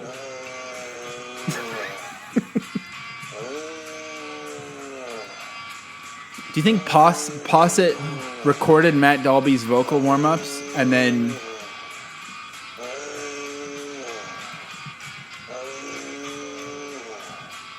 Oh, maybe I found Matt Dalby. Oh yeah, here we go. I found him. Matt Dalby. Matt Dalby is an artist in various media.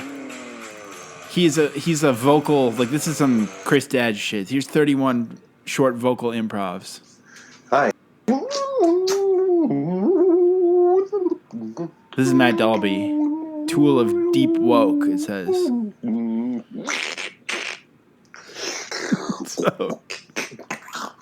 So do you think this guy was hanging out with the other guy while he was watching the Fugazi thing? Well, he said he was just watching them. So, like, maybe he took this from a... What? It's not like this is, like, a really popular thing. How the fuck did you find this? Because I feel like this seems like some bug incision shit that I've seen in Calgary. So I just searched Matt Dalby. Because I searched Matt Dalby vocal improv. Because he's like, we've been talking about Fugazi for 2 weeks, and we're already this deep into sort of new media, where we're seeing something called live vocal improv, and the Max Res Depot is a pile of garbage on the side of the road. See, as always, I don't have any ideas. I have ideas. I've spent half an hour. This guy has like hundreds of these videos. Half an hour rehearsing, doing... So you like Fugazi. Do you like this, Sam? Are you this?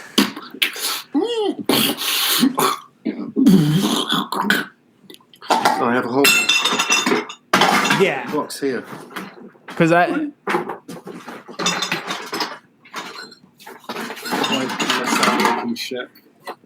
just hung out with my friend Chris Dadge this weekend, and we had a great time talking about TV shows and movies and some goss. But if you hang out with Chris Dadge long enough, he starts bringing out like washboards and contact mics and shit and doing all this kind of stuff. And I love it. It's great. And then I have just stuff. He's not really doing okay. He's jamming with the jar and the Stick. I mean, this is the path that Fugazi takes you down, I think. See, here's the thing. Like, I don't have any relationship or familiarity with this particular kind of art. So I'm like, truly amazed watching this guy jam with stick. Stick and jar. So So that's what. So this does track kind of.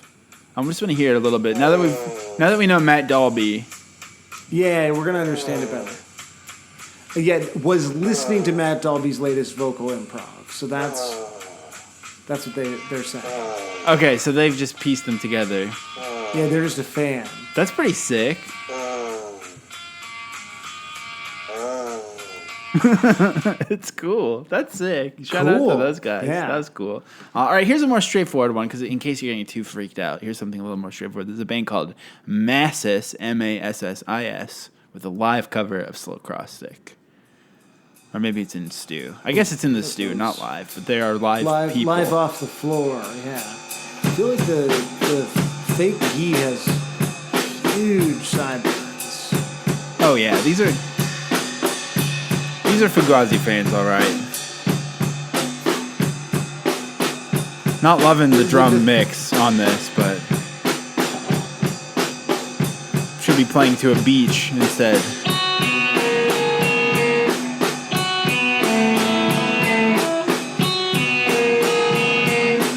They kind of all seem a little bit like a fake ghee.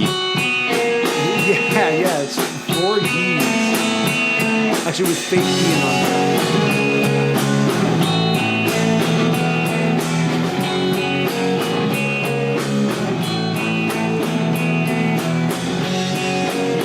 I mean, it's just good. I just like listening to it. Yeah, it's great. Okay, here's another. It does seem like mostly Slow Acrostic were the ones worth writing down, but this one's Ace Fail, Slow Acrostic. This one's really interesting.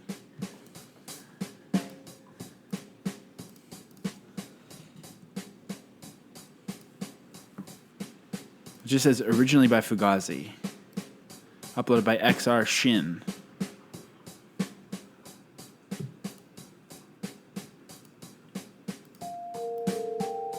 Oh. Cool. It's like real turtleneck vibes tonight on the pod.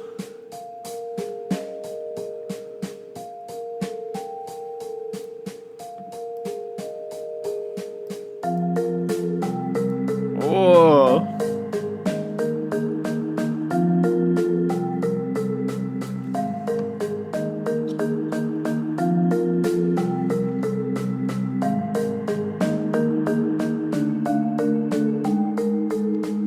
I wish this one didn't make me think of Prestige TV, but it kind of does. It has like some canceled Mike White TV show vibes, like before it really found an audience. Like we were like, oh, I really wish Endearment found an audience or whatever. This is so fucking cool. Yeah, it's sick as hell. Oh my god. That Ace Fail one was kind of giving me this vibe, but it didn't go this far. But this one is a little bit of le shitpost troll behavior.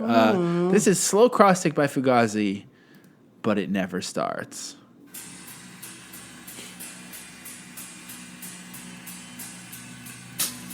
We've got the background is the kind of instrument artwork. But like... This is 2 minutes and 40 seconds of damnation, it says. Deep fried mean vibe.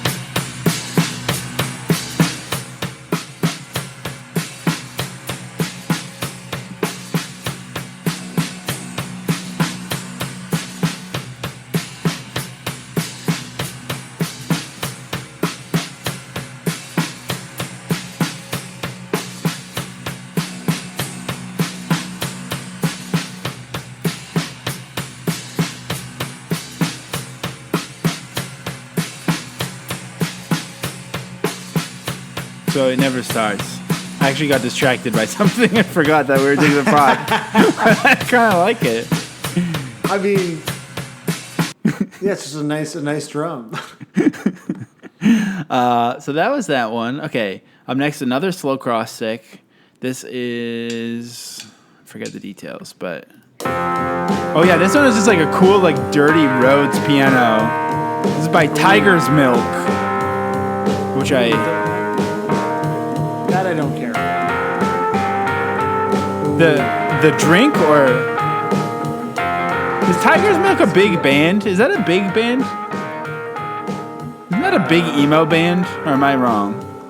That's Tiger's Jaw. Oh yeah, okay, yeah. Tiger's Milk, I think. This kind of reminds me of the album Leaf.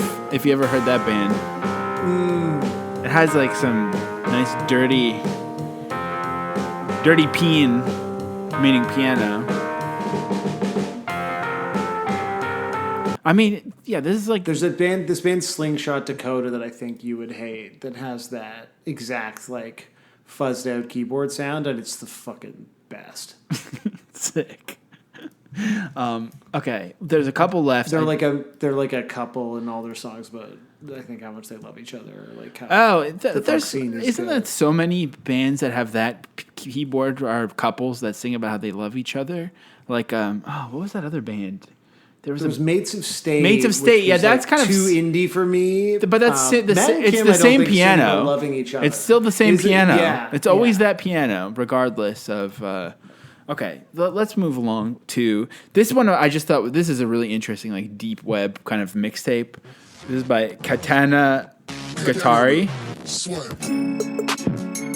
I mean, if you skip around, it's really sick as hell. Just great beats all around. And eventually, they get to... I mean, I love shit like this. Yeah. But eventually... Here we go. If you listen to the background of this... Oh, shit.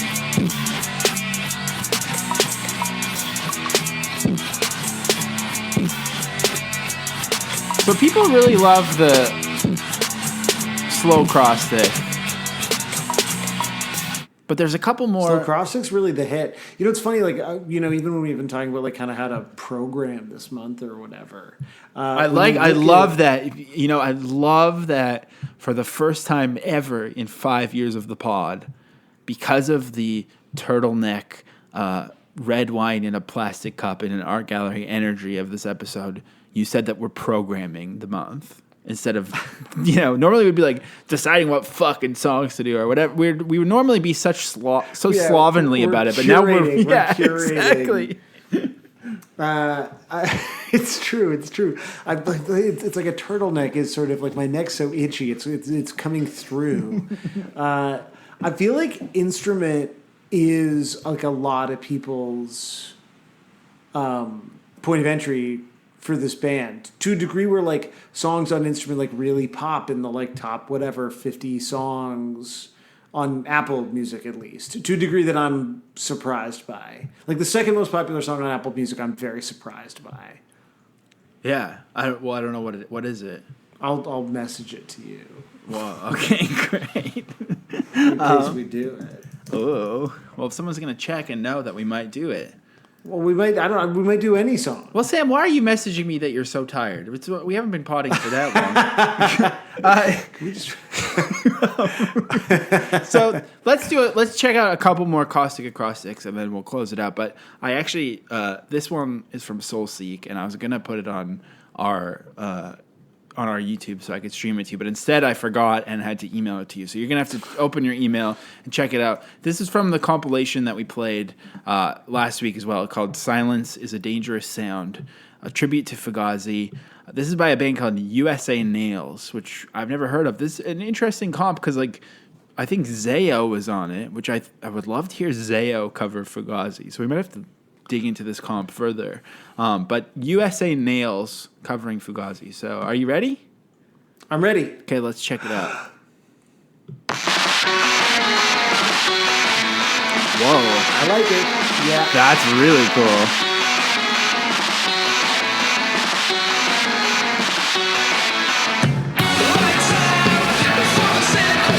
I kind of wish that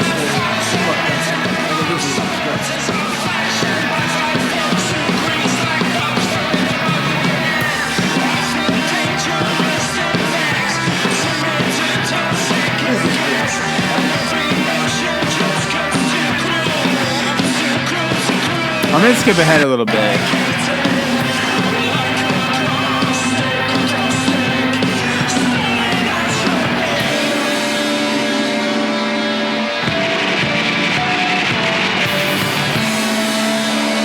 That was sick. That's a cool one. Yeah.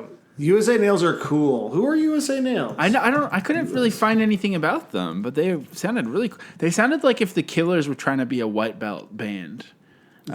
Totally. USA Nails from the UK. Bloody-o. That's why. They got lots of stuff out. USA Nails. Of course they're from the bloody UK. Let's see if we got it. No mutuals, but yeah, shout out to USA Nails. That was a cool cover. I liked it. They've toured with Mets before. I was like, there we go. So there's like some spiritual, spiritual mutuals. So good.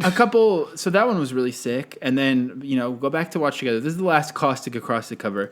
There's this game for PS4 called Dreams, and I don't really understand it except that you can like make literally anything in it at all. Like it's like somehow you can. It's like they teach you how to program or something. Like for example, just real quick, I'm just going to show you. Like for example, multiple people have made their own Seinfeld game. All right, they did. So you just you design the Seinfeld apartment and then they turn it into a horror game. Like it's some sort of PlayStation game where you can do whatever you want. I don't really get it. It sounds incredibly complicated, but it's kind of like you build an entire world and you can build a game version of it. But it's just like the price of a normal video game, but you're somehow coding your own game in it. I don't really... Sounds like you're paying to do their job. Exactly. It sounds like way too much work. It's like when I got Mario Maker for Switch, and I was like, this is going to be so fun. I can make my own level. And then I realized, like, for 50 years, they've been perfecting Mario World levels, and you can't make one. The ones that people make are just, like, falling forever. It's not like that. But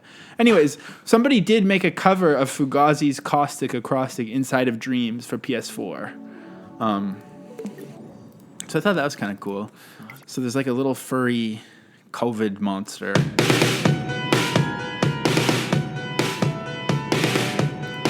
I mean, having no context or understanding like how this is a video game is extra sick.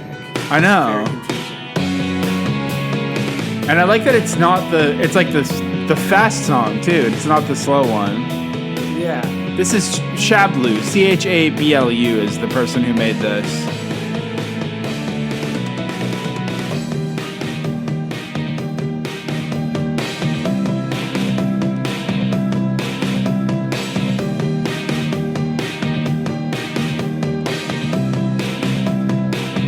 I like it, even though it's electronic, it has this like kind of behind the beat feel that's making me, I'm like, this drummer's got to speed up. Yeah, exactly.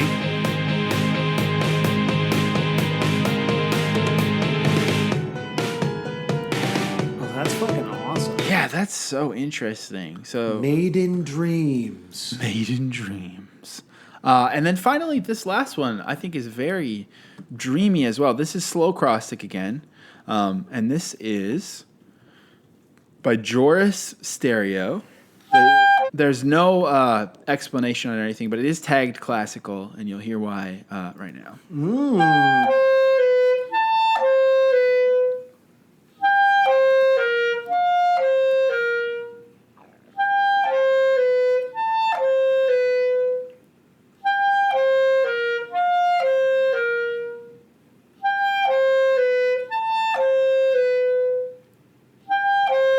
This is definitely our most highbrow episode yet. Oh my god, I can just feel my brows like, there at my hairline.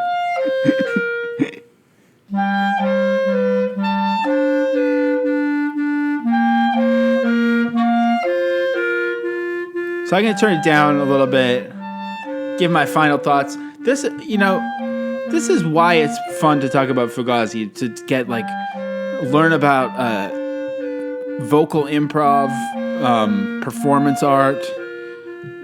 What else have we done? We've watched someone drum to the beach.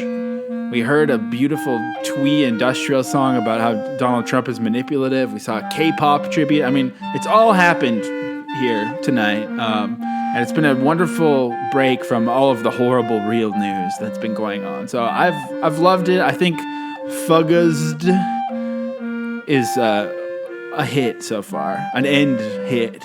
Sam, how about you? Ooh, I love it when he says Look out, loser.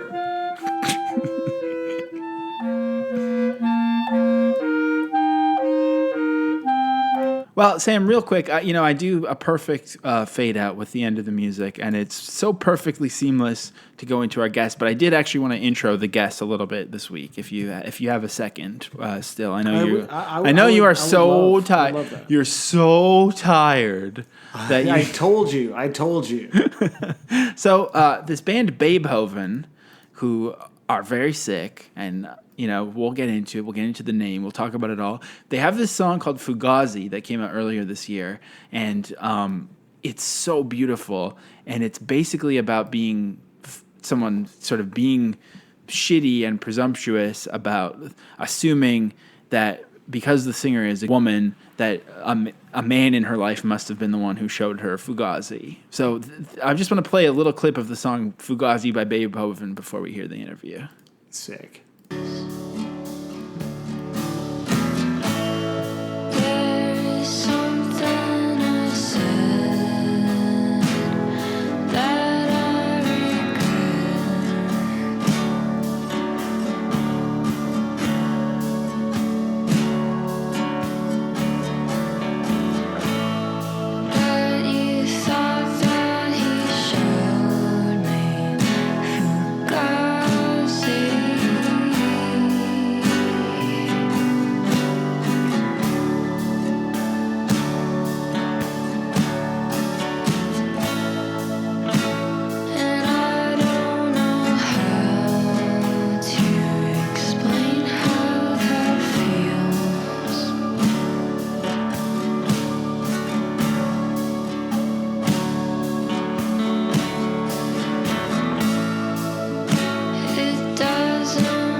I'm very excited to welcome to the show, as someone who loves wordplay, and particularly wordplay that is veers towards the ridiculous side of rhetoric. I'm very excited to welcome Babehoven to the show. We've got Ryan and Maya here on the phone. How's it going?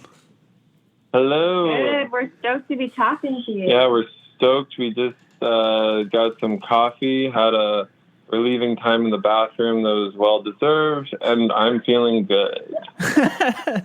What kind of what's your coffee situation? Yeah, it is kind of early in the day. I'm a big Java head as well, so I'd love to know what you're sipping on. It was dark roast from Phoenix Coffee in Cleveland, Ohio. Hell yeah. So Babehoven, I mean, I guess I'm sure everyone is so annoying about this, but I'm also an annoying guy. What's the deal with the band name? I love it. It's a great SEO. In fact, I searched earlier today. I was like re-listening to the song we're going to talk about today, and I searched Babehoven band, and I was like, I probably didn't need to add the word band to this Google search. There's not like a Babehoven. Tell me about the band name. Well, I started the project in 2017 when I was living in Portland for school, Portland, Oregon, and I had initially been, I've always been playing music, writing music, and as a teenager and early college student, I had just gone under my name with another pun involved. I actually don't even want to tell you what the name was because I don't want people to search it. But I then decided that I was wanting to kind of steer more towards like a band and not be just a solo artist anymore, and wanted to work with people. And I felt that an easy way to kind of make that jump is to also rebrand as not a person, an individual. So I was thinking about names. I was sitting in my childhood home, just like I'd recorded our first EP, the Sleep EP, on GarageBand using my 2011 MacBook Pro's microphone, and it was the demo version that's on our Bandcamp. It's just like a sweet little fun recording that I did for myself. And then I was like, okay, well, this it sonically sounds more like fun and up tempo. It was more like punk energy than I'd ever written before. I was much more like folky singer-songwritery, which is interestingly where we're kind of somewhat veering towards these days. But long story short, I was trying to think of like fun, silly names that also hold the weight of like life is hard and like we're all depressed. And Beethoven was like such a, he struggled so much and was like a deep feeler emotion. He was so like a, OG emo head. And I was thinking, okay, well, Beethoven came to mind. My piano teacher growing up was obsessed with Beethoven, so he's always kind of in my head. And then I was like, well, I'm a Babehoven. And then I was like, whatever, I'll just put that on Bandcamp because who cares? I didn't really think it was like going to be a thing that I ever really thought about. I thought it was going to be like a college fun band. And then I got stuck with it.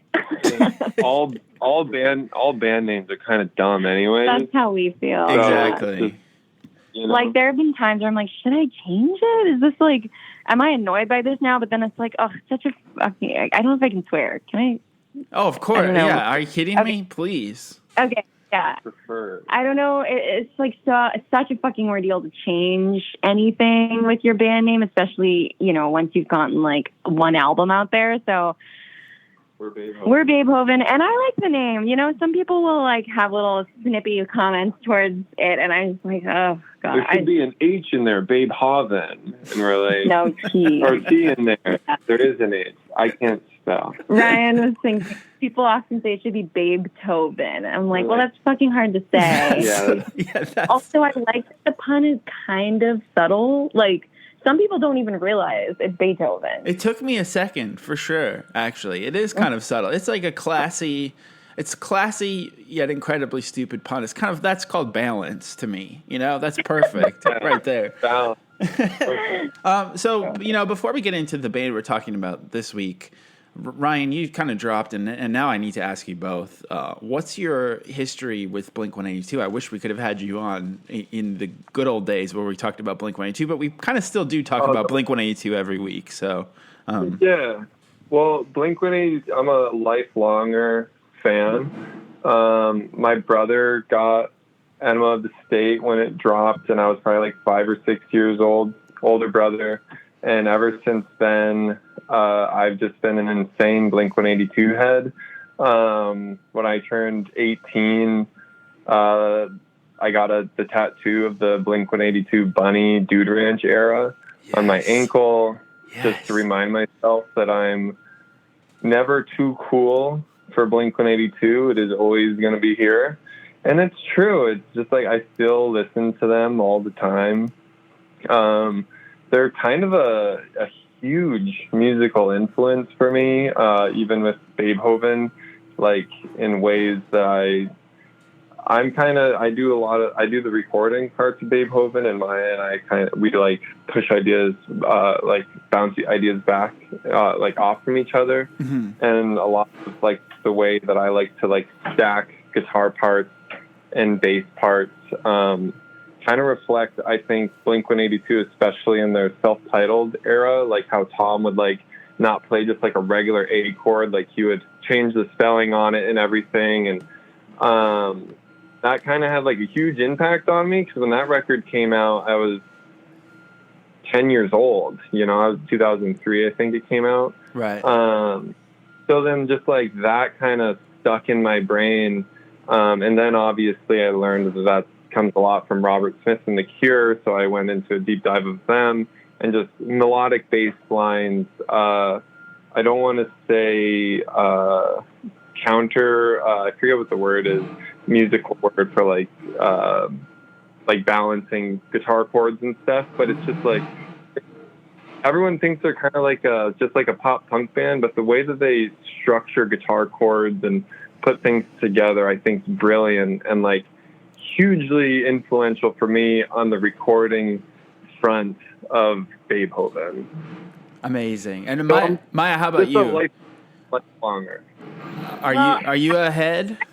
I'm not a Blink-182 head. I don't have any strong feelings about them. Like, I don't dislike their music. It's just not my thing. I'm like, I never listened to them growing up. I was like a Green Day kid. And I remember like my friend we would like write Green Day on all of our, like, every single item of clothing we had to say Green Day, like including our underwear and socks. And like, I remember for some reason, I don't even know why, but my friend like hated Blink-182. So I think I just was like, fuck that band.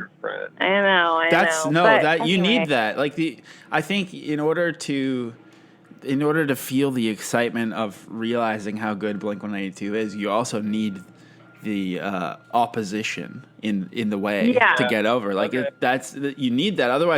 Otherwise we all just like junk food all the time, and then it doesn't taste as good, I think, personally.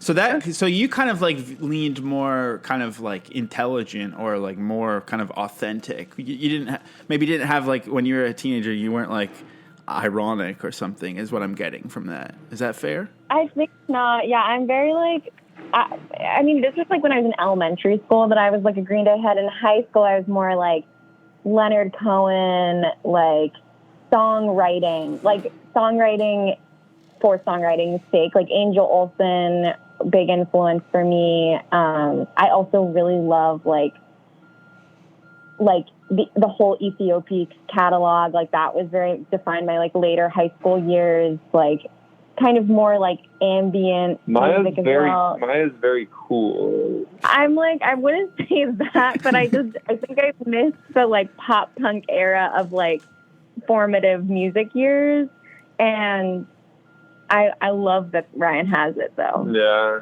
that's amazing. No, I think I'd love to hear that the singer of Babehoven, like a band called Babehoven, listened to like serious music in high school. That's so sick. I feel like that's like a good vibe. But so the reason that you're here, for those who haven't figured it out yet, or maybe haven't heard the song, I've been poking around looking for Fugazi covers and dumb Fugazi stuff. And then I found your song Fugazi, which you released earlier this year. And it is like devastatingly beautiful, first of all. I love it so much. It's so good. Thank you.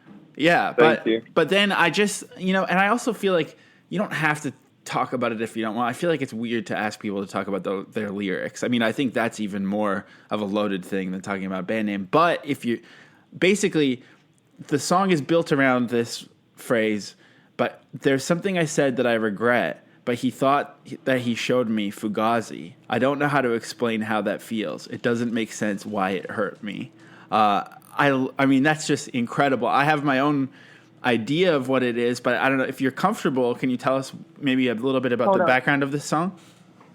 Yeah, thank you. I mean, thanks for your thorough research, too. It feels good to have you know what the nexus of the song is.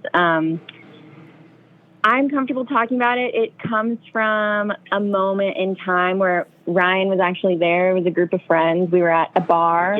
Maya and I had just started dating and really hanging out. We were kind of secretly dating at this point, actually. No one knew. But people knew that we were hanging out a lot. It was like 4 years ago. And one of our friends was like, did Ryan show you Fugazi? Because I was talking about a Fugazi song. And I was like, what?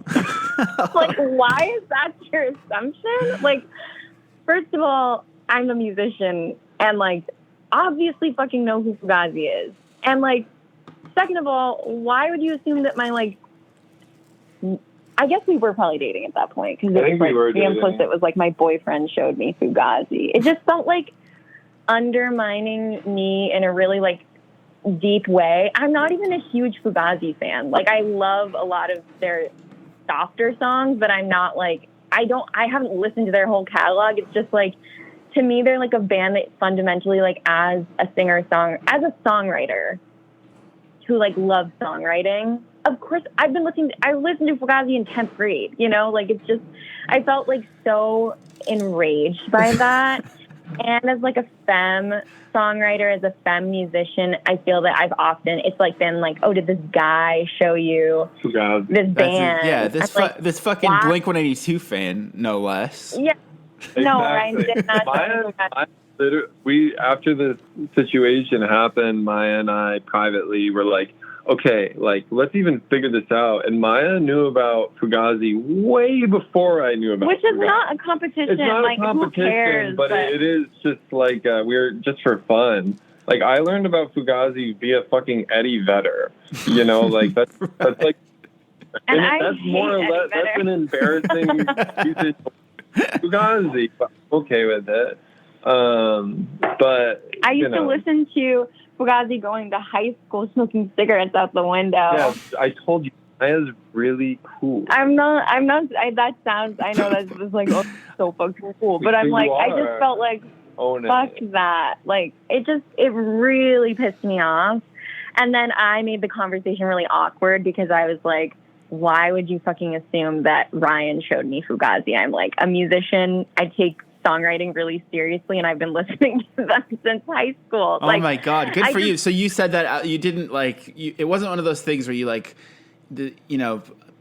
you didn't like go home and then all of a sudden you're like, oh, that was shitty. And why was it like in the moment you immediately spoke your mind? Which is part why they're like, I said something I regret. It's not something that I deeply regret. It's just that I'm like I am the person who's like, I will just say exactly what I'm feeling and thinking. Like, look, I'm like Jewish American, like grew up with just like, here's how I'm feeling on a table, and like, you know, went to like schools where it's like we had like counsel and we sat around and like shared our feelings, and I'm from LA. You know, I'm just like, you want to talk about feelings, I'm here 100% of the time. That's great.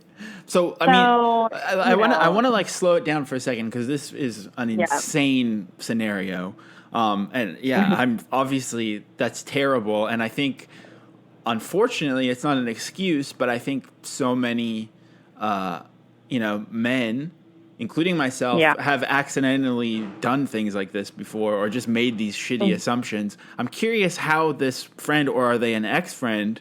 How did they respond to your pushback about this?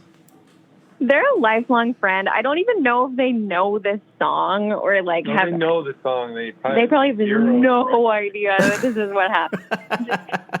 He's just like, he's like a brother to me. It was like not a big deal because we also just have I'll just be like, what the fuck are you saying? Like I'll just call him out or in, and we should say on things. Mm-hmm. But it was, there was no like big moment necessarily. It's just like I got pissed off. We were like, it was like a little awkward. And then the night kind of went on. The night went on. And this song isn't entirely about that. Like you were saying, there's like this one moment in the song where like, this is the culmination. Then I say, an idea leaves me breathless. And that's kind of the way that I write songs, is like I loop around things. I'm not just the whole time talking about this one conversation. Like the beginning is like, when you turn me around, I know it'll be all right. And that's like Ryan, like that is me. That's about Ryan. That one's about me. Like nice. Like just being a comfort. And looking inside, you've got nothing to hide. And then if face is a mess, I'm wondering what happens when we're young doesn't seem to work out. That's like me, it's a lot of like self-reflection, reflecting on the people around me, connection, emotional depth. And then the culminating aspect is like, I've kind of been dancing around this thing that happened. That's like, this was not a huge deal in my life at all. It's just like a fuck you that I felt like writing. Totally. No, I love that because also you even say it doesn't make sense why it hurt me. Like, and it sounds like you are very in touch with your emotions, even the ability to recognize, like even me, if somebody says something rude to me, usually it's online because that's where I exist. I usually just like fave it, and then like 2 days later, I'm like, wait, I actually really hated that. Why did I fave that? Just to acknowledge it or whatever. It takes me a while to catch up with how I'm feeling, but even with your description of the situation, to say it doesn't make sense why it hurt me, it's like the song is not directly just saying like there's all this misogyny in indie music, but that's kind of what it's presenting that as well. But it's kind of like it's just so good. It's so balanced how you're kind of in it when you listen to the song. I love it. Thank you so much. I feel the same way. And really, I try to create like distance and reflection in my experiences because I also don't want to make broad stroking. Like, this wasn't a moment that ruined my day even, you know? It's just like little moments, little nuances that leave you feeling depleted and confused. And like, I think something for me that's really important, especially as a musician, especially as a femme musician, is that I just want to be respected. And I'm not technically that good at, like, I'm a really good singer, but I'm not technically that good at, like, quote unquote music. Like, I have good rhythm, but like, I've never practiced. Like, I played jazz bass from like 5th grade to college, and I stayed almost exactly the same level of like somewhat able to play. But like, it's more of like a thing where I feel this complex as well of like, well, I'm not technically that skilled at, like, I can't shred on the guitar. So then I feel like a lot of my high school years and my early college years, pre-starting Babehoven, like, you know, I feel like things kind of shifted in the music industry where like now it is very femme-centered, and like it's not like a unique experience to feel this way. But at the time, I just felt really undermined and like ignored, and my musicianship felt just like I didn't really have the skill set to be like, well, but I am actually just like incredibly good at the guitar. So like I'm impressive, you know. It felt like this kind of like skill focused thing, which really is a bummer because I'm really talented, you know, like skill and talent and like songwriting abilities are not the same, which is why like I actually was never really interested in getting that skilled at like shredding, because that's not what I'm playing for, you know? Totally. There's another thing that I feel like this is hinting towards, which maybe not, but you know, the kind of like cliche at this point of if a femme presenting person wears say a Metallica shirt or whatever, they need to be prepared to know all this trivia, whereas someone else can just wear, and even in your explanation of the lyrics, you're like, right now you're like, I'm not like a huge Fugazi fan, like I've listened to them, but I'm not, and you felt the need to like you know, you needed to, that must be an experience that I don't really understand, because I've hosted a Blink-1, even talking about Blink-182, like Ryan earlier, you said what year an album came out. I don't even know when the albums came out, and I have the fucking show about it. Yeah. Yeah. I'm just weird with certain numbers. Ryan is amazing with the music history and like it's like dumb heavy metal history. No, but like, it's for some reason I just know dumb things. It's amazing. You want to know when Ozzy Osbourne left Black Sabbath? For some reason, it's in my brain. I can't do anything else. I can remember that, though. But yeah, no, people haven't really quizzed me on Fugazi. It's not something that I'm like feeling necessarily these days. It is interesting though, where it's like I do feel the need to be like, just so you know, I'm not going to be able to like tell you anything really about the band other than like some songs that I like. But it's like, you know, it's not the point. But right. I guess that's kind of that is the nexus of the song, is that it's not the point. The point is that you can be interested in music without having to like flex it. Totally. Yeah. I mean, if you were less nuanced, you could have said something like Ian-splaining or Gee-splaining, you know? Yeah. Maybe that could be a good pun to have put in there, but... I like that. So what are the Fugazi songs that you like? I mean, what do you like about Fugazi? And also, what do you not like? Because I've also noticed since we started this month, some people hate Fugazi too.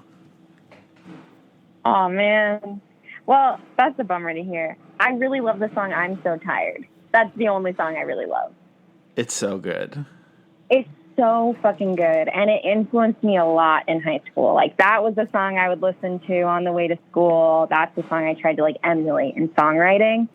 Other songs that I've listened to I couldn't even like name to, because it's normally like we'll be listening to it in the car, or like Ryan will be playing something and I'll vibe with it. But I'm So Tired is the song that I could say like changed my life, love it, feel like irrespective of the rest of like whatever else they've done, I really respect them, I guess is what I'm trying to say. Like, I know the band, respect them, but I'll pass to Ryan in terms of like more songs that he loves.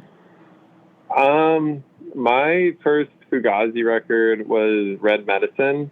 So kind of anything off that, I'm just kind of like, yeah, this is kind of the best.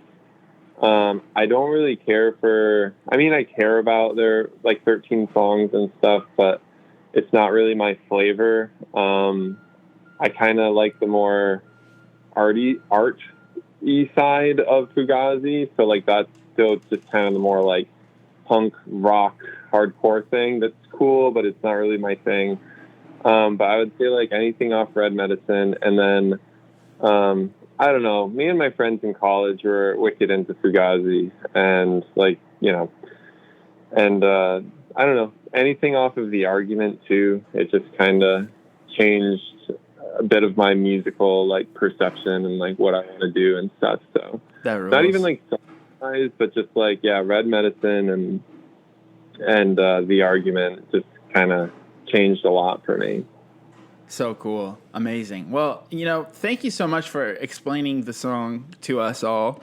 I wasn't sure, you know, it would suck if I was forcing you to explain something and you wanted to keep it more kind of mysterious, but I think you've explained it perfectly well, and it's such a great song. I encourage everyone to check out Babehoven. Is there anything you want to plug? So this will be coming out in the middle of the night on the 10th. So from August 11th onward, is there anything that you'd like to plug?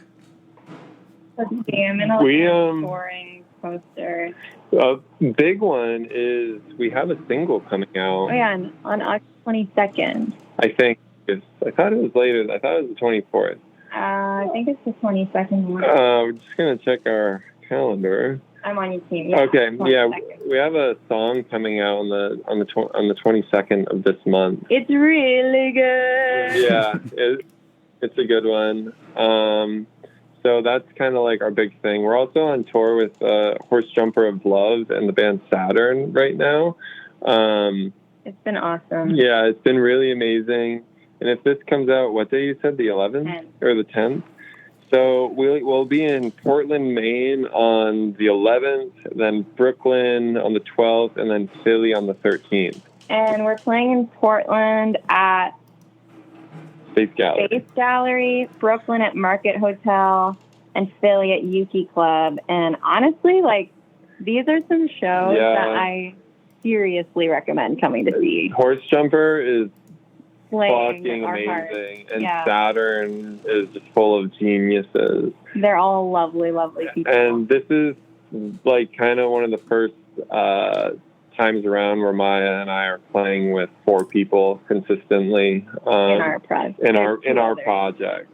There's 2 people that we're playing with right now, so we kind of have a full band that we're feeling really good about. So it feels great to play a lot of these songs to their fullest potential. So sick. Definitely a good see Babehoven. All right. Well, yeah, everyone check out Babehoven, and thank you so much. Thank you so much. Thank you.